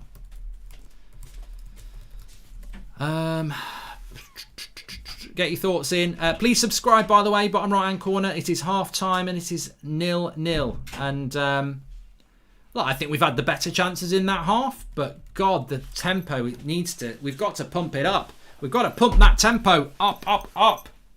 We've got to pump it up. It's boring. Boring with a big B. Please subscribe, by the way. We're 100 subscribers away from 998,000, which will put us 2,000 away from 1 million. So please subscribe. Bottom right-hand corner. Share the video if you have subscribed. Get as many people watching as possible and subscribe. Matic is playing left-back, so Shaw and Rashford are playing right wing. If Shaw is crossing, what is Rashford doing? It's shocking. It's a very basic tactic to keep doing the whole game. I mean, I don't mind us doing it a couple of times in a half, but all game. Axel Twansebi says, I could change the game. What's wrong with us, says Lynn Hall. I think the problem is, and we'll get Flex on now, I think what the problem is with us, Lynn, is that the movement of the ball from back to front is dead. I'm almost thinking we should have a funeral because that ball is dead. We're not moving it quick enough. We keep looking for the long ball. The one thing I would say, because I don't want to be negative, the one good thing I would say was that cross from Wan-Bissaka, and that whole build-up came from Matic deciding not to pass it back to Maguire, playing a 1-2 with Fred, bypassing the midfield, getting it wide, and we ended up with an opportunity. So, yeah, it was disappointing from Manchester United, but the build-up plays so slow. I mean, Cavani's in the graveyard, isn't he? He's doing the graveyard shift again. So no, I'm not very happy with that at all. If we can see the issue, why can't the board, says Verishan? Oh, because they don't know football. Our board doesn't. They don't know football. They probably just put the score on internet. They don't know what. They don't know nothing about football. Flex, this is unacceptable from the midfield, says Alex Williams. Let me just read this super chat as well. Just like us against Bottling Leicester in the FA Cup final later this month, I've got one hand on the semi too, says Healthy. And Mark, you're doing the Bust It challenge when you get to 1 million, says Trishan. And the fact our midfield, Fred and Matic, have to stay defensive and ruin our quick, fast build-up, in my opinion, says Anish. And boring game so far, says Man United list. Wan-Bissaka and Shaw have been the only players trying to put some energy into the game. And Greenwood and Shaw, the best players, no tactics and plan, giving away the ball from back, no midfield control. Without Pogba, we create nothing. Fact, says Shay. I mean, look, realistically, we're not playing a high line. Maguire and Bailly are playing very deep. Matic is playing very deep. Fred's not really doing much either. We're just not. I mean, it's not good enough on the ball. It's not. I don't even think it's like, oh, we're so deep, we're camped out, and we can't. Matic is trying to advance with the ball because he's got loads of space around him because Newcastle play in the low block. Harry Maguire's even stepping forward because there's no pressure on them. They're completely comfortable in that area. When they've got it around the back, it's just laboured, knock it to Bailly, give it back to Maguire. Maguire try the ball over the top to Luke Shaw, kick it out a couple of times. A couple of times it will go to Luke Shaw. He's done a couple of really good crosses. Nothing come from it. Then recycle the ball. Bruno not being great on the ball. Fred giving it away. Matic just poor. Just poor. And it goes back to one of the comments that was saying before, Flex, you always big up the other teams and, these teams should be scared of us. And I said, I'm only going off the evidence of how we play, what we do. I don't care what team we play on paper. The fact is that we're not the Man United of old. And this just proves it. We're taking far too long on the ball. There's no urgency. Like the person just said there with a really good comment, I think Wan-Bissaka and Shaw, but it's Shaw especially, are the only ones trying to make something happen. Rashford's tried, but it's just not good enough. I don't think Greenwood has been great. Had a middle period where he kept giving the ball away. You can't be critical on the front three, though, can you? I mean, I've seen a lot of criticism on Rashford. It's not really maybe he should have done a little bit better, but bloody hell. I mean, let me just catch up on these super chats. Matic dropping to left back. It's isolating Fred and he doesn't know what to do, says Bobby Mitchell. Rashford and Mason need to make overlapping runs, says Radic. Gabriel is the stopgap football you were talking about, says Zane. Can't wait to face United in the Europa. You reckon Rashford, one of the English players hooked on, he's just not up to it, like he covered in Treacle, not been at the races for a while, says Jonathan Matthews. And how are we second in the league with this rubbish football week in, week out, says Rob FFM. I mean, look, we said this before the game, the jump from it only takes one or two bad performances under Ollie and they're out. And I think he knows that himself. But to me, I think Rashford, Greenwood, Cavani, I wouldn't even start talking about them, or even Bruno, even though they haven't been in the game, even though there's been a few bad passes. The problem is, I can't believe that 45 minutes is already over. And the vast majority, for me, if that was 45 minutes, because it felt like 20, it didn't go quick because I was enjoying it. It went quick because we're just passing it around the back. Yeah. I mean, letting the games pass us by. Slow. Yeah, really slow. And the first 10 minutes as well. I think what we see is a common theme, which is exactly what our biggest problem is that, when I spoke about City last night, about how they kept regurgitating the ball, keep coming in waves, keep recycling the ball. We started crap for the first 10 minutes, then we settled down for the middle part, and then we dropped off again. We can't sustain our level of performance. We can't sustain our style of play. And that's a big issue. That is a big issue. Against better sides, that's why we come unstuck. Crystal Palace haven't offered a lot, apart from their good start from the first 10, but they haven't needed to. Roy Hodgson would be going in at half-time saying, well, Man United ain't really in their stride. And apart from, was it Joel Ward at the back post there with a great kind of sliding clearance to stop Cavani getting a tap in, and the guy to save from a deflection, they've been fairly comfortable. And that's down to us and Crystal Palace just staying in their shape. So this is what happens when we play against a low block. It happens all too much. I'll tell you what, it really annoys me because we've got Eric Bailly playing tonight. You think that's going to be a higher line. We're playing two CDMs, two deep CDMs. I mean, Matic is becoming a defender most of the time. Yeah, it's coming to get it off them. We've got Maguire and Bailly playing very deep as well. We're playing Crystal Palace. I mean, why not just push up 10 metres, tell Fred and one of them just to sit. The fullbacks will still bomb forward. Palace are only playing one up front. Why are we playing so bloody deep? And why, when we get the ball, are we so slow with it? I mean, so much side-to-side passing. I mean, I don't know how deep people watch football, but you probably watch that and wondering what's going on. This is not the way Man City, Crystal Palace, Chelsea, Arsenal, Spurs, anybody really would play. Like, they would be trying to move the ball quick, because when you move the ball quick, there's an element of risk, but the opposition don't get set, so there's more space. Exactly. We move the ball side to side. Crystal Palace get everyone back into position, and then we're just like shuffle across. We're just like, well, what are you going to do then? And then you got Bruno coming deep, and we keep hitting these 50-yard raking balls that. I mean, it works sometimes, but it's not going to work all the time. And then especially against a team that's low black. Especially against a team with a low block. The ball, the switch of play needs to be quick. I understand that, and into someone, but a ball that's kind of over the top, swooping over a defence that's already camped outside their 18-yard box. Well, the tactic to me, you know what I mean? I don't know what you think, but the tactic to me, I mean, Leo says, isn't this on the manager on how we play? Of course it is, Leo. That's a. You know, there are tactics out there. He's not a PE teacher. The tactics just aren't I think they're a little bit basic, because what it seems to me we're trying to do is get the ball to the fullbacks to put the crosses in. I don't see. Palace aren't a team that I think, you can exploit them with crosses. I think they're very good on crosses. I don't think that they're. Well, we've got to try out the low crosses. Yeah, that's where we've had a bit of joy. Not exactly for, like I said, from whipping it in. When you've got Kayako there and Cahill and Ward and stuff like that, they're going to be quite comfortable with that. We just can't find a consistent supply route into our wingers because of the low block. We can't get Cavani chances because of the low block. Bruno is coming deep because of the low block and because we're not playing that high. Well, there's nothing on the bench, is there? So what do we do? And you see, remember when I said it could get really interesting if this doesn't work? Exactly. And that's what I mean. So you're looking at what? Already, if you're thinking about it, you're looking at bringing in McTominay already. Just to probably I think Matic has been the better out of the two. I just think so do you bring him on for Fred and say, right, McTominay, you go and do your third man run thing, go and unleash McTominay, get on the edge of the box, go and join Bruno, leave ourselves open to the race then, don't we? Because Fred's quicker than those two. There you go. So I think we've got to manage that carefully, but we might have to do something if they don't start well, because a lot of this, that's what's annoying about this actually. Yes, you can look at the players that are there or the lack of players that are at our disposal because Pogba's injured or Van der Beek never gets a game and there's no Martial. But the players that are actually on the pitch with a different way of playing, they could be quite dominant in this game in the right way. They're dominant in terms of just passing side to side and being comfortable. But if we played a bit more on the front foot, like you said, went up the pitch 10 meters, B was more intent in our passing, was quicker on the ball. We've got the personnel there to cause them problems. It's just they're not doing it. And now I really worry because the bench, like we spoke about, if this doesn't go right with that team that's out there, you're not going to bring on the kids. You're not going to throw on an Ahmad and forget Shurateri in this type of game when it's 0-0 tight. It's going to be the only really person you can bring on to change this game is Dan James, and the other person is Scott McTominay.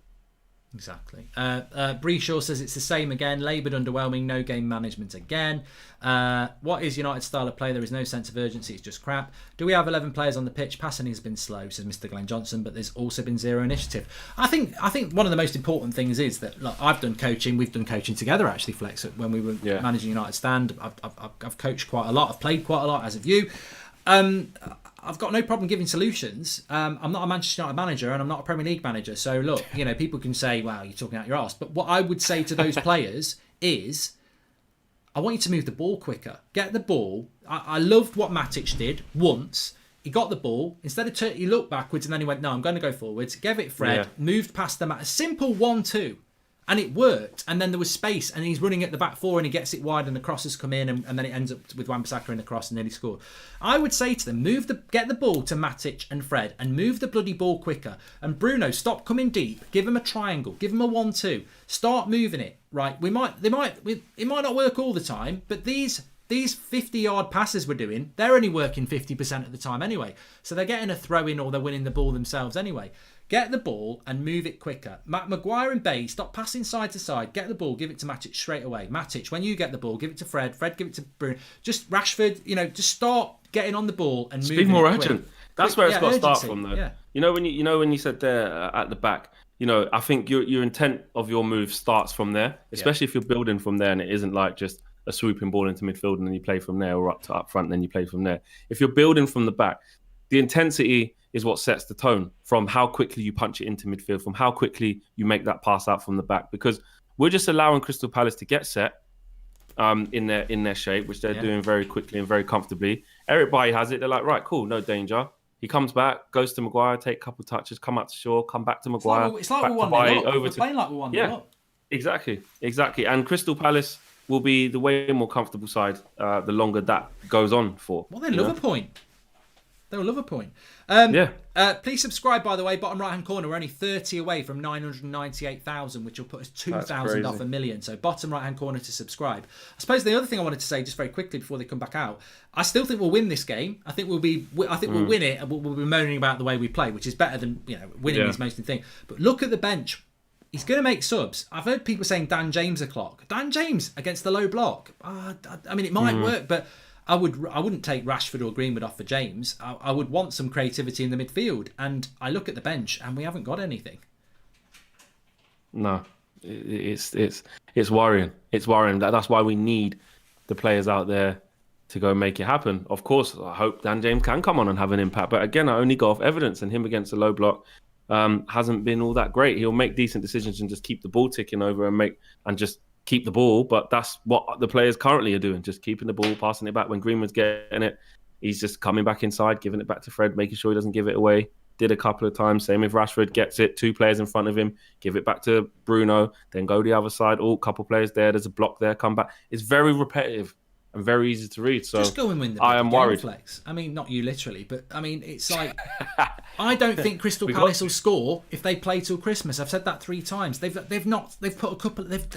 You said that he hardly created anything against Fulham. They've created nothing against us. They don't look capable of creating anything. So just get the goal. Apart from the first 10 minutes. Yeah. But even then, they didn't really create anything, did they? So, just go and get the bloody goal. I mean, Man United have now gone 4 hours without a goal in all competitions. Bloody hell. If you ever need help sleeping, just watch United, says Nate. The fullbacks can get further up and let Rashford and Greenwood get a little narrow to enable the build-up, says George. I think Bruno should stay in his position instead of coming deep. He should try and trust Matic. I would like to see that as well, Bradley. Why do Matic keep dropping when passing at the back? Leaves no one in the midfield, says TH Laz. I think... we're not kicked off yet. Anyway, Flex, we will see you on the fan forum. Are you going to still go with a 2-1 win? Yeah, I'll probably go with a 1-0 win now. Yeah, I think I don't know why I went with 3-0. I'm going to. It's not going to be a high-scoring game. We just don't do it. I look at things traditionally and go, yeah, Palace is shit. United a second. That's a 3-0. And but I've been doing it all season. We don't beat teams like that. Don't exist anymore, mate. No. Start changing it up. Don't exist anymore. Join my club. Yeah, the 1-0 club. We're like George Graham Arsenal. But no one will be exactly. Exactly. Nice one. All right, mate. Well, hopefully you're celebrating a win on the fan forum. We'll see you on there. All right, nice one, bro. Cheers, pal. Speak to you in a bit. So Flex is still going with the 1-goal win. I don't see Palace scoring. I know that's, I'm jinxing it. Get lost with the jinx. If we don't win this game, it's not on me. We have the players in other games, but Ollie won't use them. Van der Beek, no goals because teams found out Ollie only way to play, says Leo Man United. And thanks for the contribution, Sleek. And please do subscribe. Bottom right hand corner, very close to 998,000, which is very close to 1 million. So please subscribe. Josh Behan says, what's your thoughts on Sir Bobby Robson? Absolutely loved him. Absolutely loved him. I'm old enough to remember him. Loved him. Italia 90 was the first World Cup I really remember watching, getting him from school and watching it when I was at primary school. I loved Sir Bobby. Absolutely loved him. So, yeah. No Man United connections, of course, but I did absolutely love him. Right, let's get this result. Second half, come on. As I said, if I was the manager, and I'm sure if any of you were the manager, move the ball quicker. Just move it quicker. Get the ball on the feet, 10-yard passes, triangles. The most basic things you learn when you start, becoming a half-decent footballer as a kid is the 1-2. I say it to my daughter all the time. There was a time when she used to try and run past 3 players, and I'd say, the trouble is, even if you do a good skill move and you get past 2, you're tired by the time you get to your third one. You could save your energy and just do a 1-2, and that's what United need to do. Here's Rashford on the left. It's getting quite misty here in London tonight, but that should go for a corner, and it is a corner. We'll have that. I could see us scoring from a corner, actually. It seems to be our best sort of outlet of scoring a goal.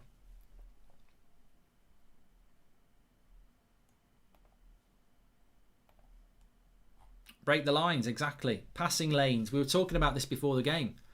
Donny van der Beek would be very good in a game like this if he had like-minded players. You can't break the lines. One player can't break the lines. Everyone else has got to be willing to play a part as well.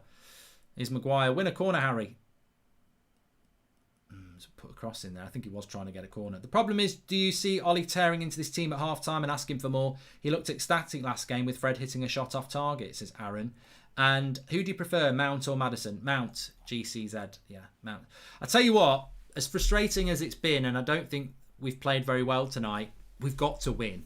I'm not none of this, I hope we lose, or I hope we draw so Ollie gets a load of shit. I know there are actually fans who have that mentality. I've never understood it. We need to win tonight. You can be disappointed with the result, but I mean, ultimately, I understand going to Stamford Bridge and playing for a draw or trying to nick it, but this is Palace. He can't go to Palace and get a draw. He's got to try and win this game. He's got to win it. And if he can't win it, you've got to ask questions. But then again, the game before Chelsea, Newcastle, for an hour, I think Newcastle were the better team. And in the last half an hour, we were the better team. So hopefully that can happen again. Shelton, I don't know what that means. I don't say words. I don't know what it means. Why are all Sky pointing out how bad Bruno plays, says Salah Ahmed? Because he's foreign, basically. It's the same with De Gea. It's the same with Martial. It's the same with Pogba. I don't know what it is about the British mentality, whether it's the media, ex-players, fans. We just seem to always home in on the foreign player. I don't know why. I've never understood it. Because we're not a particularly, it's not like we adore our own players. We'll build them up and knock them down as well. I just don't take any notice. One of the big reasons of setting up the United Stand was to talk to fans who I think are more intelligent and oh, here we go. Benteke in the box. Be careful. He's won a corner.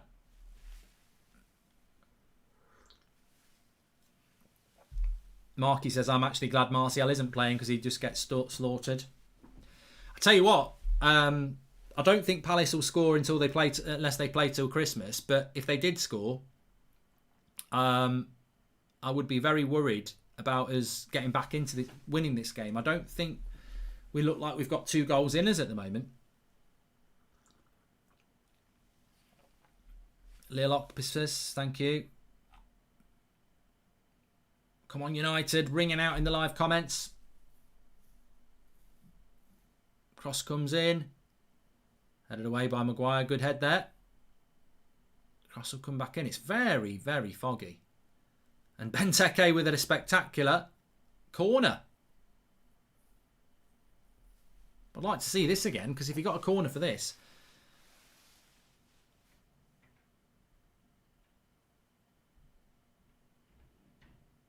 I don't know whether that was going in from Benteke, but it's another corner. In it comes. Maguire heads it away. Greenwood clears it. Nice one. Look at Bruno chasing that ball down there. It only works if everybody does it. And look, I'm not saying Bruno, oh, look at Bruno running. This should come as standard, but everyone else needs to do it as well. You do see Bruno doing the running a lot, and nobody else is doing it. I don't understand it. I wonder if this game does get a little bit too misty. It is quite misty, It's definitely getting harder to see the ball. Here they are, Palace. Straight at the keeper. From Ayew. Standard save that. Well, no. In the words of Sky Sports, probably the greatest save of the season, this. Ayew.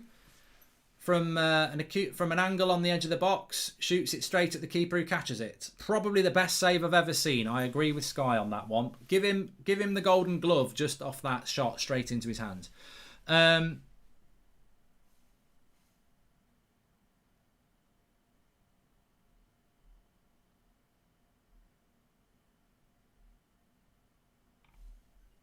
Yeah, it's probably not as misty out on the pitch as it is for us on the TV cameras, to be honest.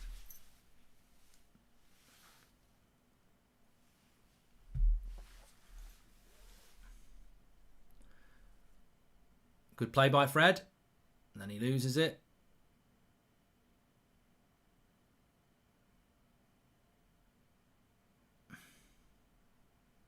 The ball's gone out there.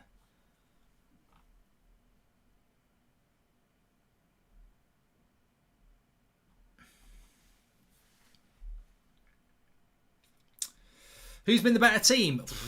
I don't know about that. I don't know about that. I don't want to talk about that.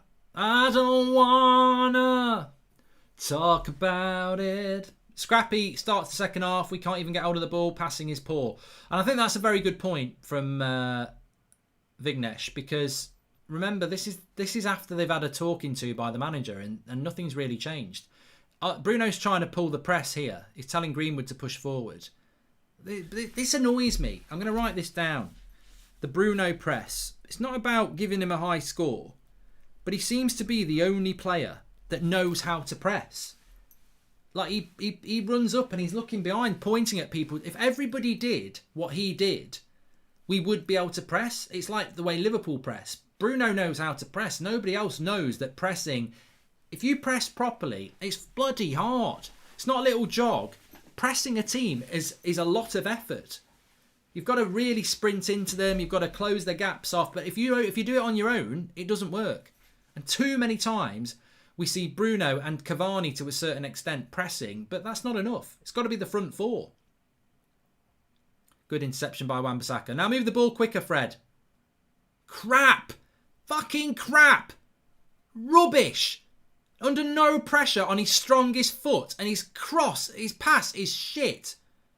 It's not missed. It's Ed Woodward with a smoke machine, hoping we can see how crap they are, says Luke82. And hey Mark, just wanted to say that your cooking series inspired me to make a cooking channel 7 months later, and I've got 53 subs. Thank you, says Weekly Recipe. Keep at it. I can't understand why Ollie plays 2 defensive midfielders that create no build-up play. If I was McTominay, I would be fuming. McTominay's probably not fit, Luke, to be honest. That's probably why McTominay's not playing. Would you rather have Haaland or Harry Kane, says Lil Octopus. I'd take Haaland, as long as I didn't have to take Riola. I don't know whether I'd bring Dan James on. I think it would be a big risk in a game like this. But then again, Greenwood's not really been in it. Better ball by Fred there. Here's Greenwood. Greenwood's not been in it. Do something. Wan-Bissaka. Cross. Good cross. So Bay and Matic makes us take this shape. Playing Donny van de Beek here with Bruno would make us a magnificent team, says Gabriel Noel. The thing is, Donny van de Beek's not playing because he's not fit. But Donny van de Beek wouldn't be playing anyway. So, you know, the relevance of Van der Beek is relevant in relation to we miss Pogba, but we'd also benefit from a Van der Beek. But he wouldn't pick Van der Beek anyway. So you can't even hide behind the fact that, well, he's injured. He wouldn't use him anyway. I don't see him using Shoretire or Ahmad, to be honest. Not tonight. Not tonight. Player ratings are going to be absolute shite so far. I don't think I could give anyone better than an average 6. Luke Shaw first half was decent, but he's not seen the ball second half. 10 minutes, I don't think Luke Shaw's done anything, has he?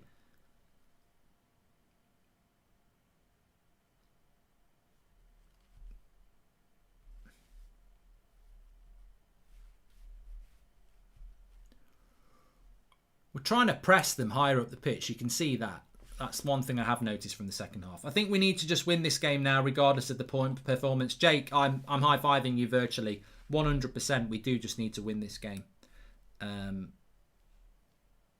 It would be I don't want to deal with what people are going to say if we draw this game, because we'll head into the whole Ollie out world, which we just do not want to be in.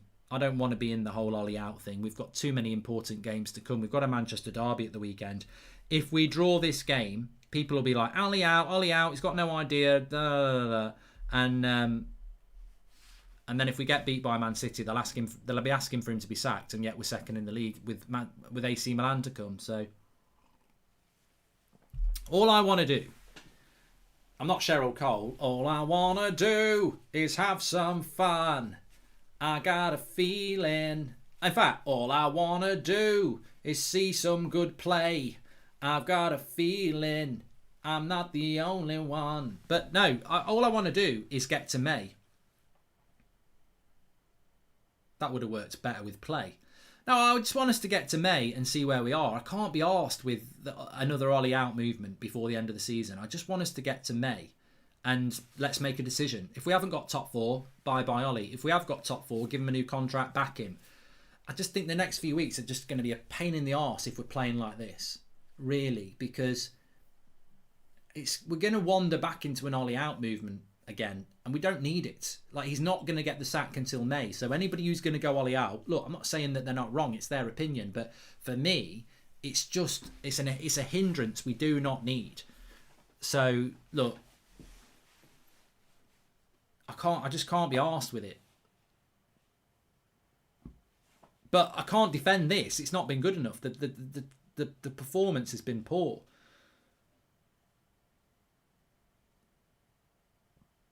We're just not playing well. I actually think we played better against Chelsea, and that got a lot of criticism. We're making Crystal Palace look like Barcelona. Just want the win. Need some individual brilliance, says Vignesh. Good header by Eric Bay, but Eze picks it up. And he gets a free kick on the edge of the box. Fred again. Mark, is it just me, or does it look like there's smoke or heavy fog in the pitch, says George. No, I think it's just you, George. It's clear. It's really clear for us. Is anyone else?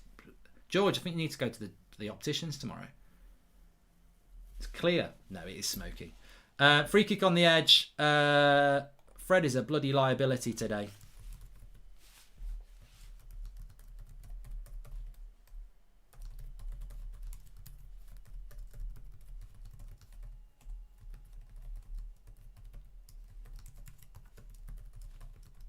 I think Fred's been a liability today. Yeah, I think that Eze's had him on toast a lot. Do we even train in the week? I want Ollie to do well, but it's just not the man for us, says David Wright. I'm sorry, but Rashford's passing and control in this game has been a joke, says Connor. Apparently we've had 35 possession this half compared to 65 possession first half. What's gone wrong? And I don't know what we're supposed to be doing there. Neither do the players, says Colin Murphy. Jesus Christ, all I did was thank Mark because he inspired me. And next thing, I've gained 20 subs. Thank you to each and every one of you, says Weekly Recipe. A novel way of paying for subs, I suppose. Free kick. It's the wall. Headed away by Matic. Townsend.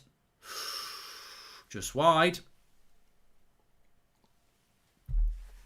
Shania Twain, not Cheryl Crow. No, Cheryl Cole. It's Cheryl Crow. That's what I got wrong. It's not Shania Twain. She doesn't do that. She'd never do that. I've heard Barthez is in the stands. That's the reason for the smoke on the pitch, says Shane Dunn. And United do not really play with the midfield. Just sit back, try to hit long passes to our forwards. We're a bit of a long ball team, yeah? Thanks for the super chat there from Kevin Shields. And Mario says, Mark, but actually Fred has always been a liability. He has stretches of being okay, but he's not a £50 million midfielder. Ian, this is absolutely dreadful, says Ian Webb. I'd rather watch Keeping Up the Appearances with the wife. Oh, God, I can't stand that. I won't go that far, Ian.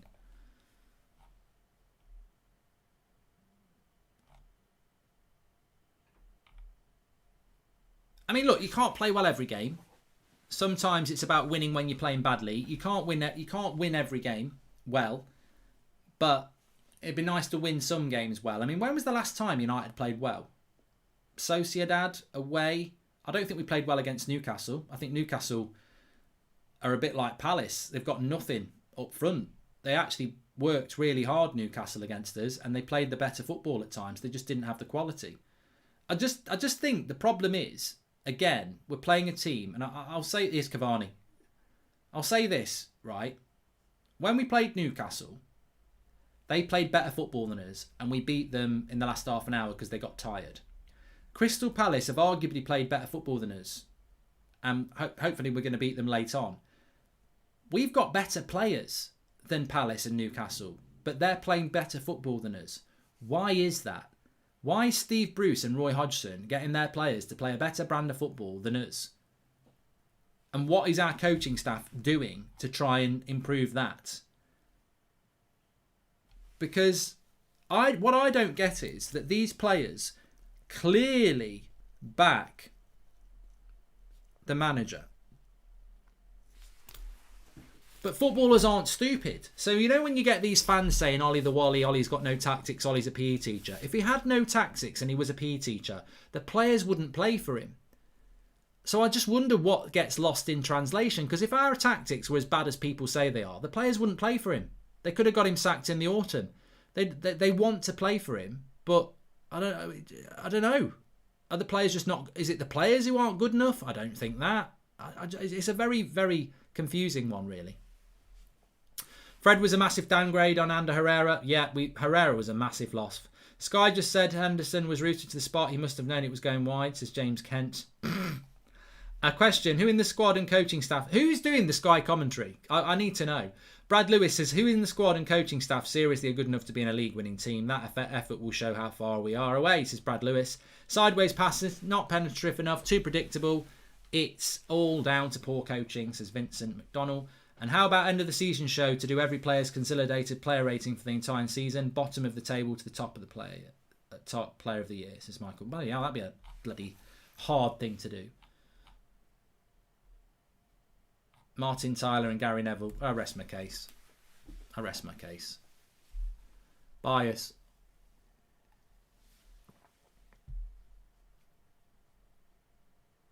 Come on, United. Move the bloody ball. It's all just sideways though, isn't it? Is this coming back? Sideways again. A long ball again. It's just so bloody predictable. A few sideways pass and then a 50-yard pass that doesn't work. Matic awful, Fred awful, Bruno invisible, says the mystery man. Well, I think Bruno blossoms off the ball, as does Cavani, as does Rashford and Greenwood. They're not getting any of the ball. That front four not getting any of the ball. I mean, look how deep Cavani's having to come now. And Greenwood. And Bruno. We're all in our own half.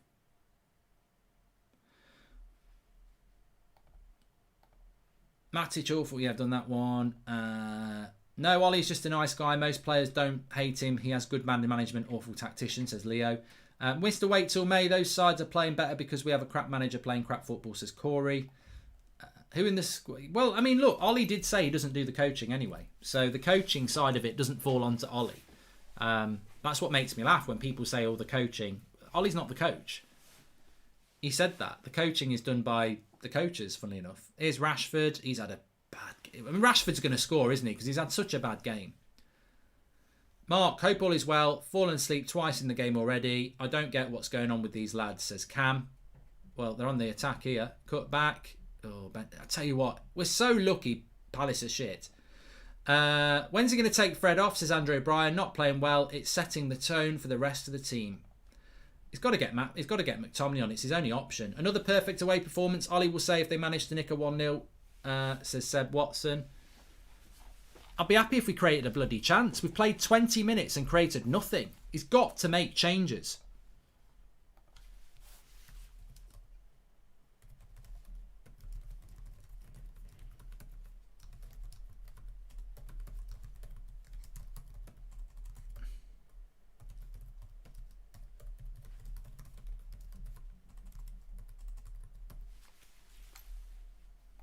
This is the worst 20 minutes of the game. Like, you'd expect to kick up the backside, wouldn't you, at half time? Go on, Mason. Cross comes in. Oh, headed away. I don't know why we think crosses against Palace are a good idea as well. I said that at half time to Flex, didn't I? I don't know why we thought putting crosses in was a good idea. And these 50-yard passes we're hitting. Oh, my God. If I see another one.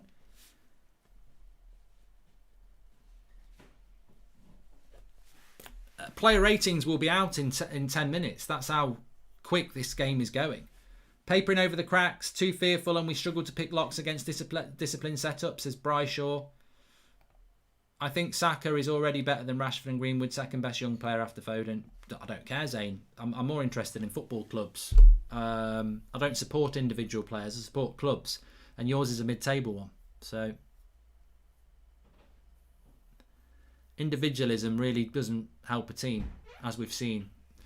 If Ollie said he's not the coach, then what is he there for? Basic tactics, he has no clue. Ollie out, says Brown West.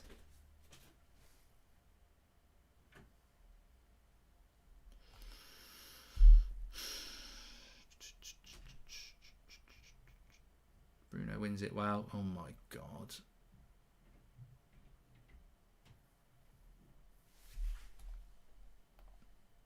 LVG ruins United style with his painful philosophy. The players need to be recoached to receive the ball in pockets and make forward passes, says Sleek Vic. I mean, look, I don't think it would take long for these players to play a better brand of football.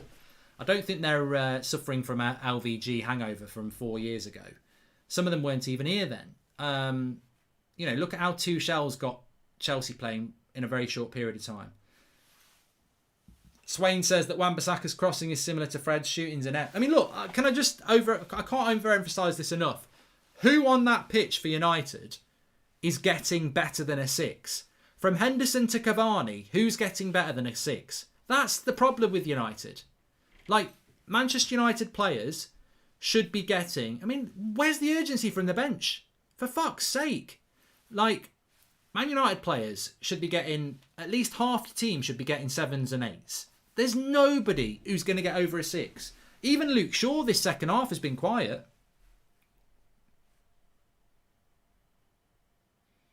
I mean, Dan James probably is going to come on, but I'm not... What's Dan James going to do against the low block? You know what I mean? We're trying to push forward, but there's no creativity through the middle. Oh, my God, fucking hell. It's not just the passing. We can't control the ball. 20 minutes to go. I don't really know what I expect anymore from these players. I've just given up. Honestly, I see no progression, but would another manager improve us?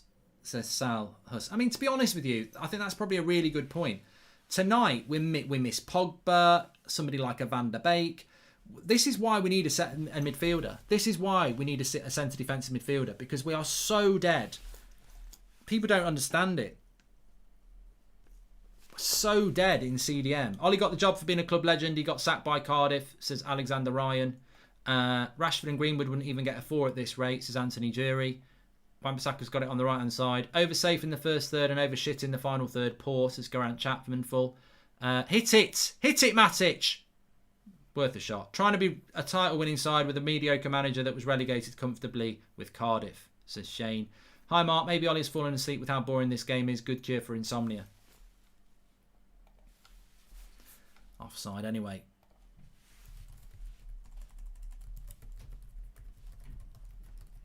But it makes me laugh that people think we only need a centre-back and a right winger.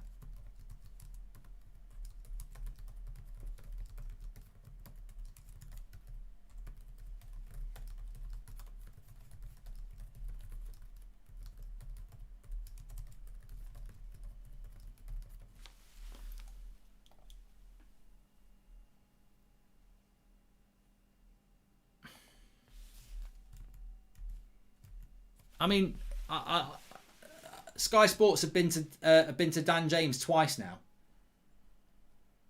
What about a Sonic the Hedgehog, get your head down and run player against the low block? Do they think it's going to work?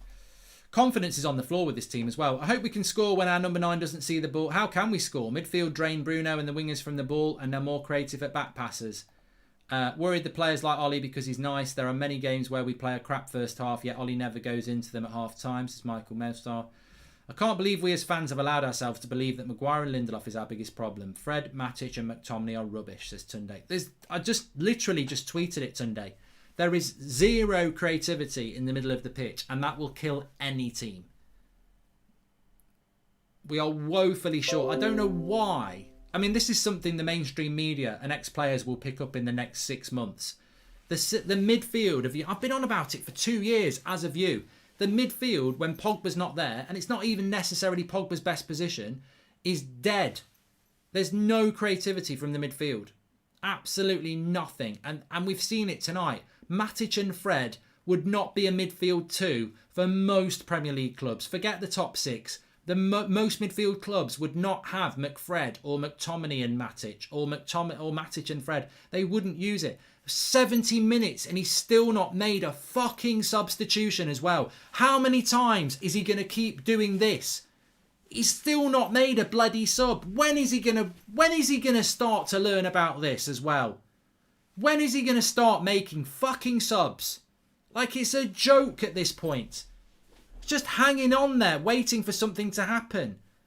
And hopefully it will happen. It happened against Wolves, didn't it, with the last kick? We had a very similar game against Wolves at home. Last kick in the game, Rashford produced something. But, you know, it's not management just to send an 11 out and hope that it will get something at some point in the 90 minutes. You've got to be dynamic. You've got to change within the game.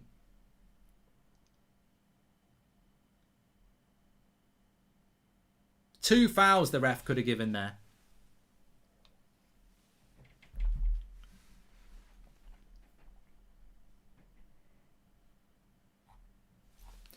Please subscribe, by the way, bottom right hand corner. We're on that road to 1,998,000. I think we're on now. Bottom right hand corner to subscribe. That would be one result we could take from this. Would you take Xhaka, Mark, says Joe? Can he pass a ball? I mean, realistically, any midfielder who can pass a ball at the moment would be an improvement on the shit we've got in there. I mean, why would you not bring McTominay on? I mean, I don't necessarily rate McTominay, but why would you not bring him on? We're bereft of ideas. Insipid football, it's poisonous. At some point, most coaches take a risk to win, even if it doesn't work now and again. I mean, what's he going to do against Man City? Seriously, what is the plan against Man City? Because if I'm Pep Guardiola, I'm like, the fuck are we going to go and play on a high line against them so they can hit us on the break? That's all they've got. Long balls. They're just long ball. Don't play a high line. We'll use a false 9 again. We'll play deep and we'll pass our way through them, but we won't overcommit. The current team under Pep or Klopp, in your honest opinion, do you think we'd do better? Well, Lima, we'd play better football. We would play better football because this has been poor. I still think we're going to find a winner. I'm hoping we're going to find a winner. Here's Luke Shaw. Oh, go on. Bench is depleted. Ollie has to at least try something. Bring on Tellez and James to whip in crosses. Change it to a diamond and put McTominay, anything. You could put Twansebi Santiago into the midfield. I think Twansebi would do a better job than Fred. Ollie should do an internship at Delhi so he can learn how to make a sub. Says Cam. And let me ask you a question, Mark. How much further should we let Ollie drag our standards as a club? Well, Milverton, we're second in the league. Right, we're making a sub now. It is McTominay for Fred. Fucking hell, that should have happened 10 minutes ago. At least he's bloody done it.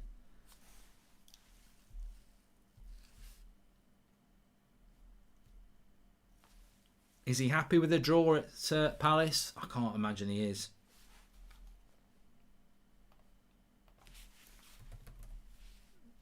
I'll tell you what, Chelsea and Liverpool will be happy with us drawing this.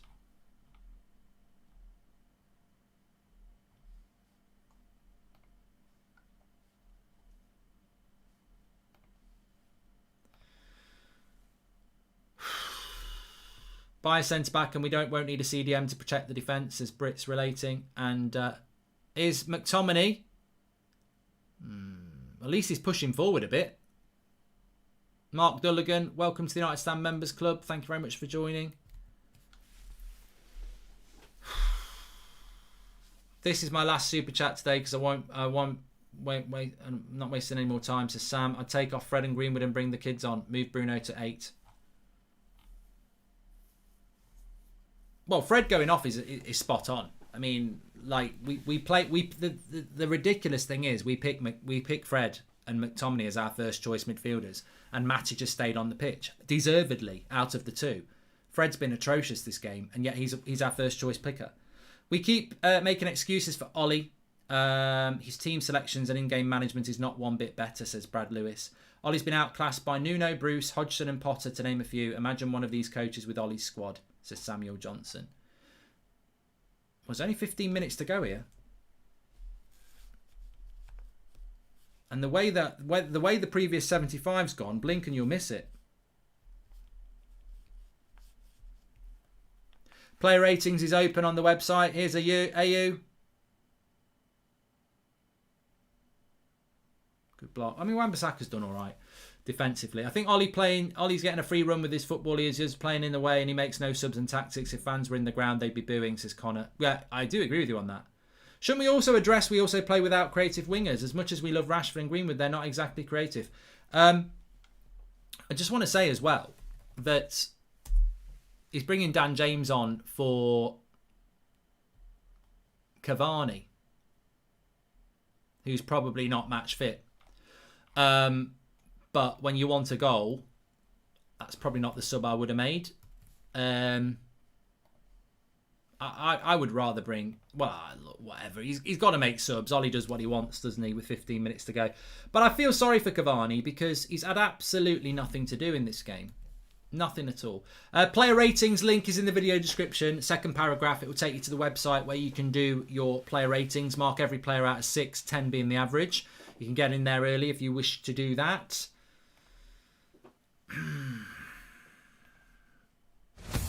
This is football. Boyle Sports. This is betting.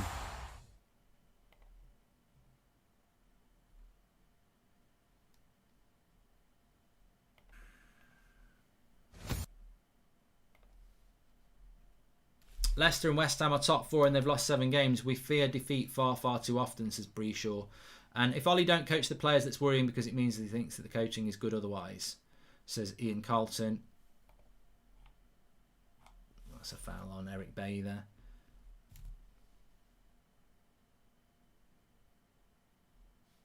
Stat on the BBC: since Alex Ferguson retired, Man United have had 27 goalless draws, more than any Premier League side, and that's not United. That was from... Here's Dan James. Hit it, Bruno. Hit it first time. Why didn't he hit it first time? That's not my Man United, says Mark Wyatt. Luke Shaw. Oh, who's that? Fucking Dan James. He can't head the ball. He's too small. I think it must have been too high for him. No, he's got to do better there. I reckon he's got to get his head on that. Oh, fucking hell, Dan. It's right on your forehead. You've just missed it. Bloody hell.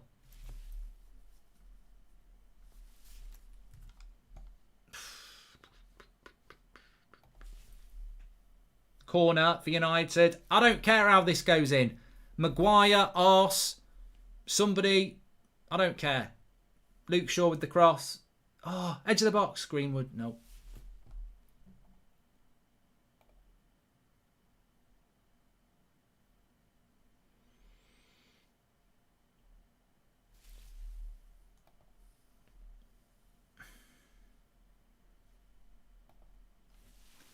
Well, we seem to be going for it a little bit more now, which is amazing, isn't it? You make a couple of subs and everything starts to change.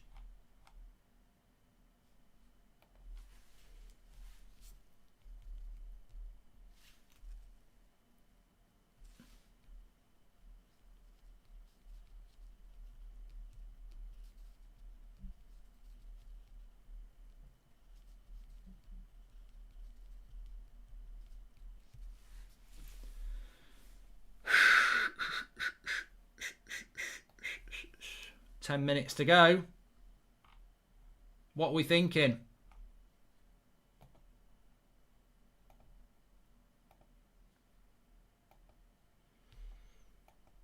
I'm just hoping we haven't left it too late, to be honest.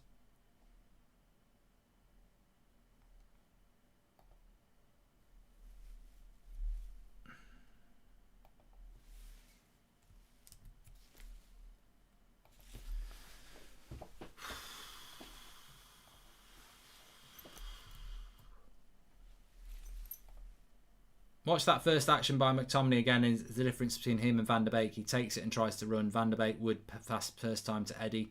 The Connor says, I want to think Ollie has looked at the game and taken Fred off for his performance, but my gut tells me he's given him a rest. Says the Connor.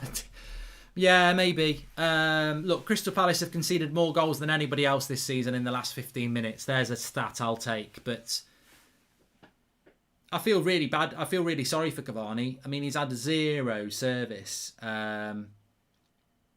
But what amazes me the most is that this 35 minutes after half-time has been the worst 35 minutes of the game. I thought the first half was boring, but second half we've been awful. I mean, Rashford has been shit.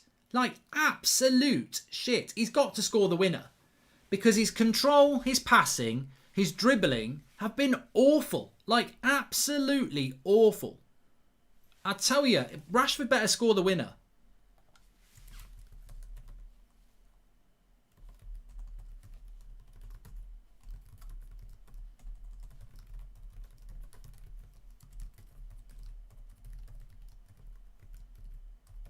Greenwood! Oh, just over the bar.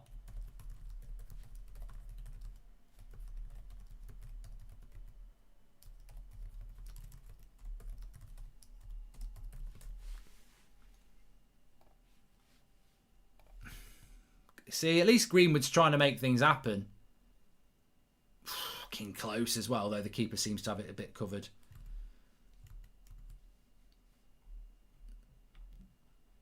Score predictions for Sunday, Tom. Probably 0-0. For a player who's most known for being a super sub, I'm surprised he doesn't like using subs, says Colin. Chuck on Diallo. I mean, we really don't need two CDMs. Ollie's tactically obstinate, says the mystery man. Mark, at least you've got FIFA for 21 and can buy players and dream a little with this club, should be, says Chilled Aussie. Yeah, it's not over yet. There's still 10 minutes to go, but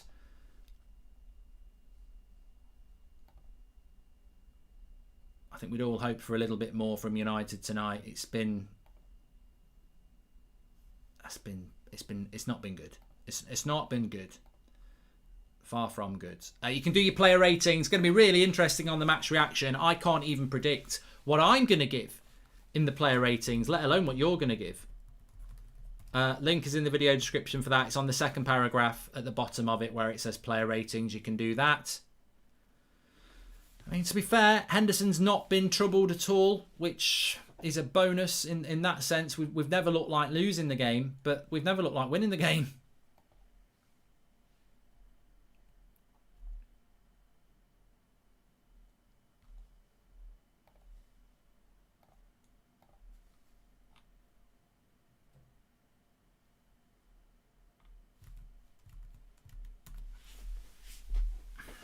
I need to stretch me back here. My arse has gone to sleep, much like Manchester United's. Manchester United have got an arse, they haven't got any balls.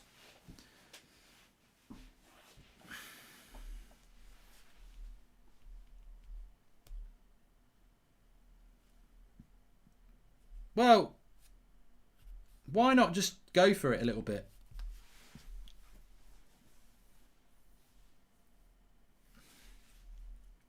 Please subscribe, by the way. We're on 998,400. So bottom right hand corner to subscribe.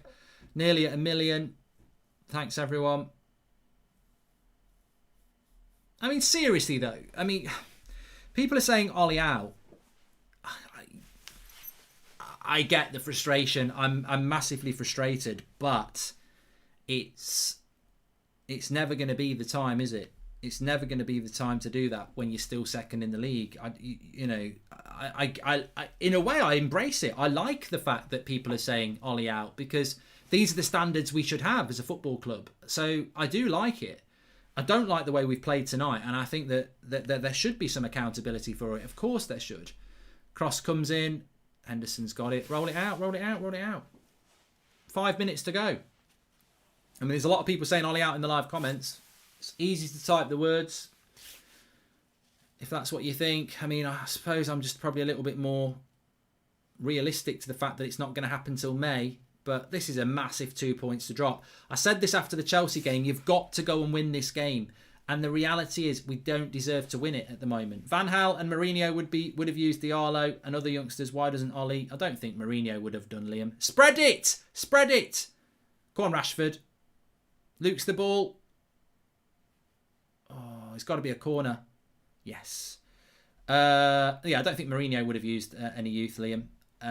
Mark, I have a poster in my room which refers to a quote. Alex Ferguson said he's never played for a draw in his life. This gameplay depresses me.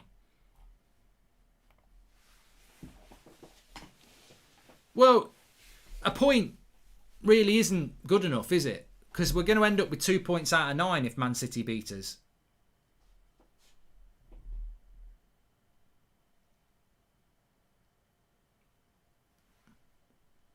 Fucking hell. God.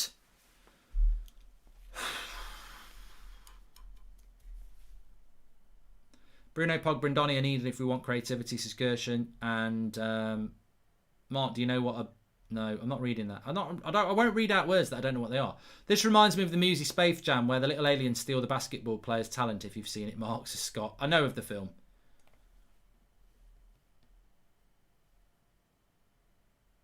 Matic. Fucking hell, the passing is just... Reminds me of when I'm playing FIFA and it's trying to do me over. Like, the passing is just shite. Good tackle by Bruno. I mean, Bruno's hardly been in this half. Luke Shaw's been quiet second half as well. I think I agree with Jamal. He's probably man of the match. I mean, look, make sure you do your player ratings before you go on to the match reaction after this. I'm sure there's going to be a lot of things a lot of people have got to say, but I really want to get as many people on the player ratings as possible. So the link's in the video description, second paragraph. Mark every player out of 10, 6 being average, and Ollie, and then submit your score. Put a star next to your man of the match. I'm really interested to see... I'm not interested to see who anyone thinks has played well, because no one's played well, but I just want to see what people think of the real shit players tonight, because I know who I think's been absolutely shite and shouldn't even be on the pitch, but still is on the pitch. And favouritism again. Like, you've got to make changes, and people are not playing well.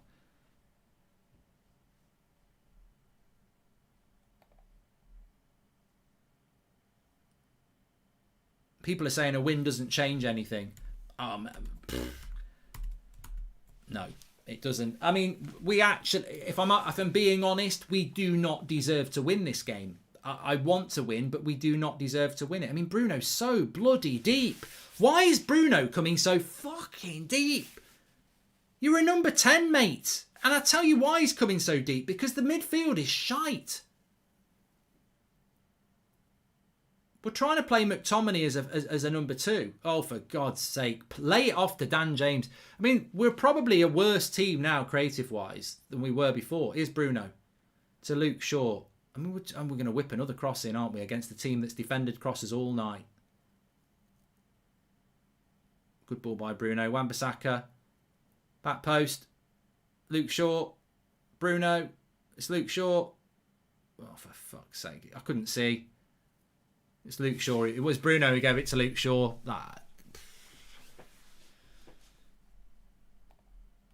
This type of football's draining. You know what? I don't normally get as tired as I feel. I feel absolutely exhausted by this game tonight. God, we need Pogba and Van der Beek. I mean, he won't use Van der Beek. I can't use that excuse. I'm going to say this in the match reaction about Van der Beek. We cannot say Van der Beek with Miss Van der Beek because he won't bloody use him anyway. Use the low cloud line, high ball into the fog from Henderson. That's our best chance tonight, says David Gardner. And you heard the dream team. Well, we are the Wilsley team. Thank you, owners of Man United, says Tom Best. And I think it's down. I don't think it's Ollie. I think it's the players. There's still a rebuilding process going on. It's poor, but it isn't down to Ollie, says Sam J. Brave comment, Sam. Terrible. Play is so slow. Passing crap without better coaching, better backing from the board. Forget silverware. Ollie second due to crazy season, says James McIntyre.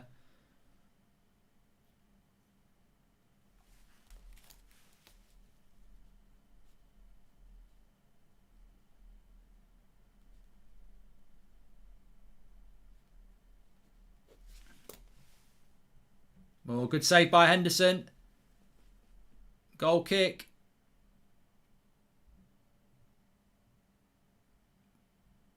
I didn't even see what happened here. Wan-Bissaka out of position terribly.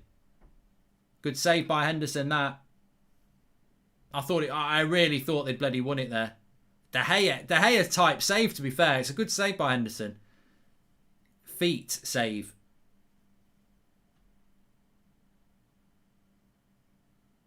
He's probably just saved. He's probably man of the match off that. He's probably man of the match because if that was onside, he's just stopped us winning the game like De Gea at the weekend. Bruno looked so annoyed recently after the last few games. It must be so frustrating for him, says Suggs. And massive save by Hendo. Man of the match, says the mystery. He's got to be man of the match. Henderson, man of the match. Like De Gea at the weekend. Keepers saved us in it.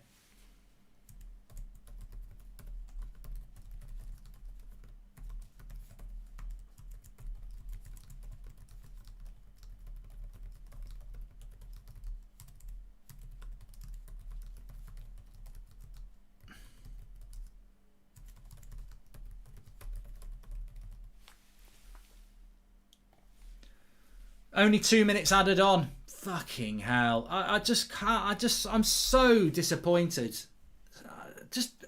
It's one of the worst games I've watched United for a very long time. And I've seen shit United. I really have. But this has been diabolical. Really, really, really bad. I mean, we've got 1 minute. Why does Wan-Bissaka go to Dan James there? You're running the angle. That's got to be a corner. Is that a corner? What's wrong with him?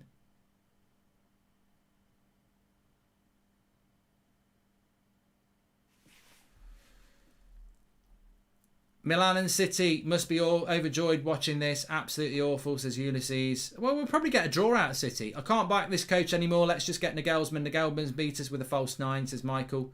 And I would only be Ollie out if the new manager brought his own coaching staff, says Matthew Robinson. Please subscribe, by the way, bottom right-hand corner. You know what? You're going to be very surprised what I'm going to say at the start of my match reaction. Because it's totally against what a lot of you have saying in the live comments, and I'm firmly behind what I'm going to say in the match reaction. I'm not going to waste it at the end of a watch along, but I know exactly what I'm going to say, and it will expose some people as hypocrites because there's something glaringly obvious with this team, and it isn't just about coaching.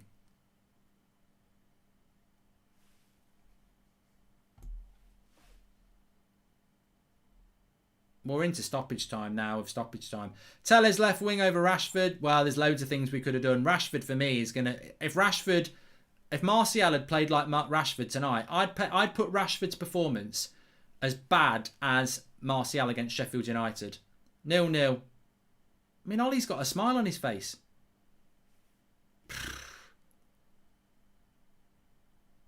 Stunning. Second place feels like a steal now. Unwatchable, says Michael Purcells. Only Fulham and Brighton have drew more games this season, says Dane Summer. Rashford, shit. Like, that's not acceptable from Rashford tonight. And there's a few others as well. A few Man United players should have been hauled off. You shouldn't be getting 90 minutes in a United shirt like that. Marcus Rashford shouldn't get 90 minutes in a shirt like that. He shouldn't. I mean, look, I don't think Greenwood played particularly well. I don't think Maguire played particularly well. I don't think Fred played well. I don't think Matic played well. I don't think Wan-Bissaka played well. I don't think Bailly played well. But you've got to take these players off. I think fans would make us play better. Rashford would be getting a hounding from the fans for playing so poorly, and the Italy team as well. Look, I love Marcus Rashford. I love Anthony Martial, but Martial doesn't play anymore because he's not good enough. This is LVG football, says Ryan. Why is Ollie smiling? Get him out, says Anthony Jury. Well, look, get over to the match reaction. The link is in the video description. I'm going to be live there in about a minute's time.